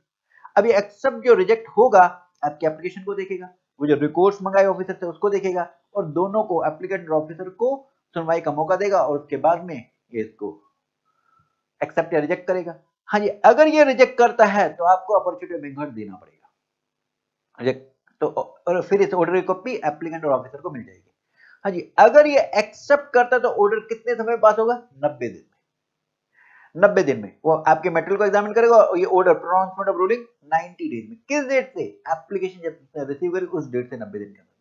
हाँ जी, ये क्या कंसीडर करने के बाद ऑर्डर पास करेगा? जो एप्लीकेशन आपने दी थी इसके अलावा एग्जामिन करेगा जो मटेरियल आपसे गैदर किया, और एप्लीकेंट से या ऑफिसर से। इसके अलावा दोनों को, एप्लीकेंट और ये ऑफिसर को सुनवाई का मौका देगा, फिर ये ऑर्डर पास करेगा 90 दिन के अंदर। अच्छा, अब इसकी कॉपी किसको दे देगा? एप्लीकेंट को, कंसर्न ऑफिसर को, जुडिशियल ऑफिसर को। क्यों? क्योंकि अब ये आगे अपील में जाना चाहिए। एसएससी भी जा सकता है, डिपार्टमेंट में जा सकता है, ट्रिपल आर के पास चले जाओ जी फिर अपील में। एक चीज और, अगर इन भाई दो बंदे थे, डबल आर में दो बंदे थे, ये इन दोनों में डिफरेंस ऑफ ओपिनियन है। सीजीएसटी ऑफिसर बोल रहा है 18% लगेगा, एसजीएसटी ऑफिसर बोल रहा है 12% लगेगा, तो यहां माना जाएगा ऑर्डर पास ही नहीं हो सकता। तो अब ये रेफर हो जाएगा सीधा अपील अथॉरिटी के पास, ट्रिपल आर के पास। तो इसका मतलब ट्रिपल आर के पास, अपील अथॉरिटी के पास दो तरीके की अपील आती है। एक तो इन डबल आर ने ऑर्डर पास कर दिया, फिर उसके अगेंस्ट में ट्रिपल आर के पास, एक ये डबल आर ऑर्डर पास ही नहीं कर पाई थी, तो ये ट्रिपल आर के पास अपील आ जाती है। अब आइए नेक्स्ट पेज पर। हाँ जी, ये जो एडवांस रूलिंग डबल आर ने जो ऑर्डर पास किया, ट्रिपल आर ने ऑर्डर पास किया, ये किस पे बाइंडिंग है? एप्लीकेंट पर। हाँ जी, ध्यान दीजिए, एप्लीकेंट पर बाइंडिंग है। आपका फ्रेंड है, वो भी सेम नेचर ऑफ बिजनेस में है, वो जो आपने पूछा है, आपने पूछा था 12 की 18, आपके लोगों ने 12 बोल दिया, क्या आपका फ्रेंड वही 12 लगा सकता है? नहीं, ये सिर्फ एप्लीकेंट पर बाइंडिंग है, आपके फ्रेंड पर बाइंडिंग नहीं है। वो ऐसा नहीं कर सकता है, वो ऐसा नहीं कर सकता है। अच्छा, एप्लीकेंट पर बाइंडिंग और जिस मैटर पर पूछा उसी पे बाइंडिंग है। और दूसरा कंसर्न्ड ऑफिसर, जो आपका ऑफिसर, उस पर बाइंडिंग है। ऑफिसर पर क्यों बाइंडिंग है? मैंने लॉजिक बताया, ताकि वो नोटिस ना इश्यू कर पाए। यही तो फायदा था डबल आर से एडवांस में पूछने का, ताकि वो नोटिस ना आ पाए आपके पास। उन्होंने 12 बोल दिया तो 12 बात खत्म, ये फाइनल हो। ये आप पर बाइंडिंग क्यों है? क्योंकि आप भी अपील में ना जा पाओगे, तो जीएसटी में आप अपील नहीं लगा सकते आगे ट्रिब्यूनल कोर्ट के पास। ये फाइनल है जी, ट्रिपल आर तक आप चले गए, उसके बाद बात खत्म। हाँ, एक कॉन्स्टिट्यूशनल रेमेडी होती है, वो तो हो सकती है, मतलब हाई कोर्ट के पास रिट लगती है, सुप्रीम कोर्ट के पास एसएलपी, ये अपील कॉन्स्टिट्यूशन के रूट वाली है, वो हम जीएसटी में मना नहीं कर सकते। वो लग सकती है, वो जनरली वैसे एक्सेप्ट होती नहीं है। अच्छा जी, तो फिर से बात करें, एडवांस रूलिंग एप्लीकेबल बाइंडिंग है, आपके दोस्त पर नहीं, वो नहीं अडॉप्ट कर सकता। ओके, नंबर 2, ये एडवांस रूलिंग जो आपने पूछी, हर साल लेनी पड़ेगी या फिर एक बार ले ली यही चलेगी? एक बार ले ली यही चलेगी, कोई फिक्स टाइम पीरियड नहीं है, इंडेफिनिट टाइम तक यही चलेगी। कब तक चलेगी? जब तक ये बाइंडिंग है, जब तक लॉ चेंज नहीं हो जाता, या जिन फैक्ट्स या सर्कमस्टेंसेस के बेस पे आपने एडवांस रूलिंग ली है, ये फैक्ट्स सर्कमस्टेंसेस चेंज हो जाते, तब तक यही रहेगी। आइए इसके ऊपर में हम आपको क्वेश्चन दिखाते हैं, हमने कई क्वेश्चन किए थे। हाँ जी, रंजन है, ये अभी बिजनेस, ये गुड सेल करना चाहता है, प्रपोज टू अंडरटेक, क्या कर सकता है? एडवांस रूलिंग एप्लीकेशन लगा सकता है? जी हाँ, वहां पर था जो सेल कर चुका है या सेल करना चाहता है, दोनों के लिए वो प्रपोज टू अंडरटेक के लिए ले सकता है। अब पहला वो क्लासिफिकेशन के लिए पूछना चाहता है, दूसरा वो प्लेस ऑफ सप्लाई के लिए पूछना चाहता है। क्लासिफिकेशन के लिए तो पूछ सकता है, प्लेस ऑफ सप्लाई के लिए हम पहले मना कर देंगे, बाद में नोट लगा देंगे केरला हाईकोर्ट का कि वो लायबिलिटी टू पे टैक्स में कवर हो सकता है। ठीक है, तो अब ये रंजन का टैक्स एडवाइजर जो है, ये रंजन जो था यही, इसका टैक्स एडवाइजर कहता है तो एडवांस रूलिंग एप्लीकेशन लगा ले, तो एक सर्टेनिटी हो जाएगी कि बाद में नोटिस नहीं आएगा, तो उससे तेरे को अच्छा रहेगा। कहता ठीक है। अब इसकी वजह से वो कुछ सवाल पूछा जाए, टैक्स एडवाइजर रंजन का कहता है तू पहले रजिस्ट्रेशन करा, क्योंकि रजिस्टर्ड बंदा ही एडवांस रूलिंग एप्लीकेशन लगा सकता है। अनपढ़ है इसका एडवाइजर, नालायक है, बिना रजिस्ट्रेशन के भी आप एप्लीकेशन लगा सकते हो। तो क्वेश्चन है कि रंजन को रजिस्टर कराना पड़ेगा, हम कहेंगे नहीं, इसका जो नालायक है, ये बिना, जो person desirous of obtaining registration था, एप्लीकेंट की डेफिनेशन में आता था, वो एप्लीकेशन लगा सकता, तो ये मैंडेटरी नहीं है रजिस्ट्रेशन कराना। दूसरा सवाल है, रंजन को लगता है हर साल एडवांस रूलिंग लेनी पड़ेगी, ऐसा नहीं है, इनडेफिनेट टाइम तक यही एडवांस रूलिंग का ऑर्डर वैलिड होगा, और जब तक लॉ नहीं चेंज हो जाता या फिर फैक्ट्स एंड सर्कमस्टेंसेस चेंज हो जाते, तब तक यही बाइंडिंग होगा। तीसरा क्वेश्चन है, ये कह रहा है कि डबल आर ऑर्डर के अगेंस्ट में कहीं अपील नहीं पॉसिबल नहीं है। अरे डबल आर के बाद ट्रिपल आर के पास जा सकते हो, फिर बात खत्म हो जाती है, तो ट्रिपल आर के पास अभी जा सकते हो। नेक्स्ट, संभव रंजन का फ्रेंड है, ये चाहता है, रंजन ने ऑर्डर ले रखा है एडवांस रूलिंग का, ये चाहता है मैं भी वही अडॉप्ट कर लूं, जो क्लासिफिकेशन रंजन को मिली है वही इसका दोस्त लगाना चाहता है, नॉट पॉसिबल। रंजन ने एप्लीकेशन लगाई थी, वो उसी के लिए ही एप्लीकेबल है। जो सिमिलरली प्लेस टैक्सेबल पर्सन है, मतलब जो सेम नेचर ऑफ बिजनेस में है, वो अडॉप्ट करना चाहे पॉसिबल नहीं है, वो क्लासिफिकेशन वो अडॉप्ट नहीं कर सकता। ठीक है, एक और हमने क्वेश्चन किया था मई 22 का, अगेन ये चंद्रा है, ये रजिस्टर नहीं है जीएसटी में। अब ये क्या करना चाहता है, ये कुछ गुड्स सप्लाई करना चाहता है और क्लासिफिकेशन ऑफ गुड्स के लिए पूछना चाहता है। सप्लाई और क्लासिफिकेशन ये 7 मैटर में 2 मैटर थे, पूछ सकता है, जी हाँ पूछ सकता है। अब यहां पर भी अगेन वही सवाल, पहला इसका टैक्स एडवाइजर कहता है पहले रजिस्ट्रेशन करा, क्योंकि रजिस्टर्ड बंदा ही एडवांस रूलिंग एप्लीकेशन करा सकता है, नालायक है इसका टैक्स कंसल्टेंट। बिना रजिस्ट्रेशन के भी आप जो डिजायरस ऑफ ऑब्टेनिंग रजिस्ट्रेशन वो एप्लीकेंट की डेफिनेशन में आता है और आप एप्लीकेशन लगा सकते हैं बिना रजिस्ट्रेशन के भी। नंबर 2, क्या सप्लाई और क्लासिफिकेशन के लिए पूछ सकते हैं, जी हाँ, दोनों 7 मैटर में कवर होते थे, या पूछ सकते हैं। तीसरा, चंद्रा को लगता है कि इसने इसने एक्टिविटी ऑलरेडी गुड्स की सेल कर दी है, क्या फिर भी पूछ सकता है, जी हाँ, ऑलरेडी अंडरटेकन या प्रपोज टू बी अंडरटेकन, दोनों के लिए पूछ सकते हैं, कर सकता है। नेक्स्ट, इसे लगता है एडवांस रूलिंग की जो जजमेंट है ना सालों लग जाएंगे आने में, अरे 90 दिन में जाती है, सालों सालों नहीं लगते, ठीक है। एक क्वेश्चन सी इंस्टीट्यूट ने आपसे मई 23 में पूछा कि एक राज है, ये जयपुर में ये मैन्युफैक्चर करना का बिजनेस स्टार्ट कर रहा है, स्टार्ट करना चाहता है, इसको क्लासिफिकेशन के लिए पूछना है, रेट पूछना है, पूछ सकता है जी। एक राहुल इसका दोस्त है, वो ऑलरेडी यही गुड्स बेचता है और इस राहुल ने ऑलरेडी एडवांस रूलिंग ले रखी है, क्या आपके दोस्त ने ले रखी है, आप वही अडॉप्ट कर सकते हो ना भी, ना ना ना ना ना ना ना ना, राज ऐसा नहीं कर सकता। एडवांस रूलिंग का ऑर्डर राहुल के लिए आया तो राहुल के लिए एप्लीकेंट के लिए एप्लीकेबल है, आपके दोस्त के लिए नहीं, राज के लिए नहीं, राज के लिए नहीं।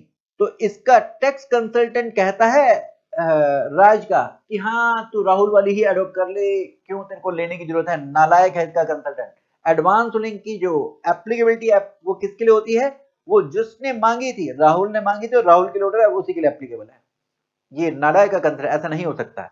दूसरा, क्या रजिस्ट्रेशन कराना पड़ेगा, रजिस्ट्रेशन कराने की जरूरत नहीं एडवांस रूलिंग एप्लीकेशन लगाने के लिए, ठीक है। नेक्स्ट आप रीड करें ना, जो अभी प्रोविजन हमने किया था सेक्शन 98 में क्या सुनवाई होती है, ये नवंबर 18 में पूछा गया था। चलिए इसके बाद हम बढ़ते हैं आगे, वापस आते हैं अपनी एग्जामिनेशन बुक में। हाँ जी, जो आपने एडवांस रूलिंग मांगी, क्या ये वर्ड होगी, जी हाँ, ये शुरू से ही इनवैलिड होगी फ्रॉम वेरी बिगिनिंग, जिसे वर्ड एब इनिशियो बोलते हैं। अगर तुमने डब्ल्यूआर या ट्रिपल ने जो ऑर्डर पास किया है, अगर ये एडवांस रूलिंग तुमने फ्रॉड की वजह से ली थी, या फैक्ट्स को सप्रेस किया था, या फैक्ट्स मिस रिप्रेजेंट किए थे, फिर हम जीएसटी लॉ के सारे प्रोविजन आप अप्लाई कर देंगे, ये मानते हुए कि एडवांस रूलिंग कभी दी ही नहीं गई। लेकिन ये ऑर्डर पास करने से पहले, जो वर्ड वाला ऑर्डर पास करने से पहले हम आपको अपॉर्चुनिटी पे कर देंगे। हाँ जी, इसका मतलब क्या है, जीएसटी लॉ के प्रोविजन एप्लीकेबल कर देंगे भाई। यहां इसका मतलब यह है कि एडवांस रूलिंग का जो ऑर्डर पास हुआ था ओरिजिनली, और ये जो वर्ड वाला ऑर्डर पास हुआ, इन दो पीरियड के बीच में जो आपका टाइम, जो ये टाइम खराब हुआ, पीरियड कंज्यूम हुआ, ये एक्सक्लूड कर दिया जाएगा आपको नोटिस या ऑर्डर पास करने के लिए। For example 73 other than fraud का ऑर्डर 3 साल में पास होता है, 74 फ्रॉड का ऑर्डर 5 साल में पास होता है। अब जिस दिन एडवांस रूलिंग का ऑर्डर आया और जो इसको ऑर्डर को वॉइड करार किया गया, ये वाला ऑर्डर आया, इसमें 2 महीने खराब हो गए, तो 73 में आपको 3 साल 2 महीने मिल जाएंगे यहाँ पर गवर्नमेंट को ऑर्डर पास करने के लिए, और फ्रॉड के केस में 5 साल 2 महीने मिल जाएंगे। तो ये वाला पीरियड इसमें ऐड कर दो, इसका मतलब एक्सक्लूड करने का मतलब ये होता है। अच्छा, इस ऑर्डर की कॉपी किस किस को दे दी जाएगी जी, जो वॉइड वाला ऑर्डर है, एप्लीकेंट को, ऑफिसर, कंसर्न ऑफिसर को और जुडिशनल ऑफिसर को। इसके ऊपर में एग्जाम में क्वेश्चन कैसे पूछा जा सकता है, यू बताएं, एडवांस रूलिंग ऑर्डर कभी नलीफाई किया जा सकता है, आरटीबी में 23 का क्वेश्चन जी। एडवांस रूलिंग वॉइड किया जा सकता है जी। Advance ruling issued can not be void, circumstances बताइए, इस स्टेटमेंट की करेक्टनेस बताइए, यही चिपकाना जो आप अभी पढ़ के। अगला क्वेश्चन अपील वाला है। अब आइए एक बार वापस एग्जामिनेशन बुक में। हाँ जी, अपील ट्रिपल आर के पास में एसएससी भी लगा सकता है अगर ये एग्रीड है, डिपार्टमेंट लगा सकता है अगर डिपार्टमेंट एग्रीड है। तो कितनी समय सीमा अपील लगाने की, 30 दिन। ये 30 दिन कब से, जिस दिन आपको ये डबल आर की ऑर्डर की कॉपी रिसीव हुई थी उस डेट से 30 दिन में। क्या ये एक्सटेंशन मिल सकती है, फर्दर 30 डेज के लिए माफी मिल सकती है, अगर आप लेट हो गए हैं तो सफिशिएंट को शो करो, 30 दिन की एक्सटेंशन मिल सकती है। ये फॉर्म फी तो छोड़िए, आपके काम की नहीं। हाँ जी, ये अपील आपकी लग गई। अब ये अपील अथॉरिटी ऑर्डर कितने समय पास करेगी, कैसा ऑर्डर होगा, नेक्स्ट पेज पे आइए। हाँ जी, जो ट्रिपल आर है, ये आपकी रूलिंग, जो आपकी ऑर्डर आया हुआ है उसको कंफर्म कर सकती है, मॉडिफाई कर सकती है, दोनों को अपॉर्चुनिटी ऑफ बीइंग हर्ड देने के बाद। कितने समय में ऑर्डर पास होगा अपील वाला, 90 दिन में। अरे डबल आर भी 90 दिन में पास करती थी, वो 90 दिन में एडवांस रूलिंग की एप्लीकेशन जो लगती थी उससे करती थी, यहां अपील की डेट से।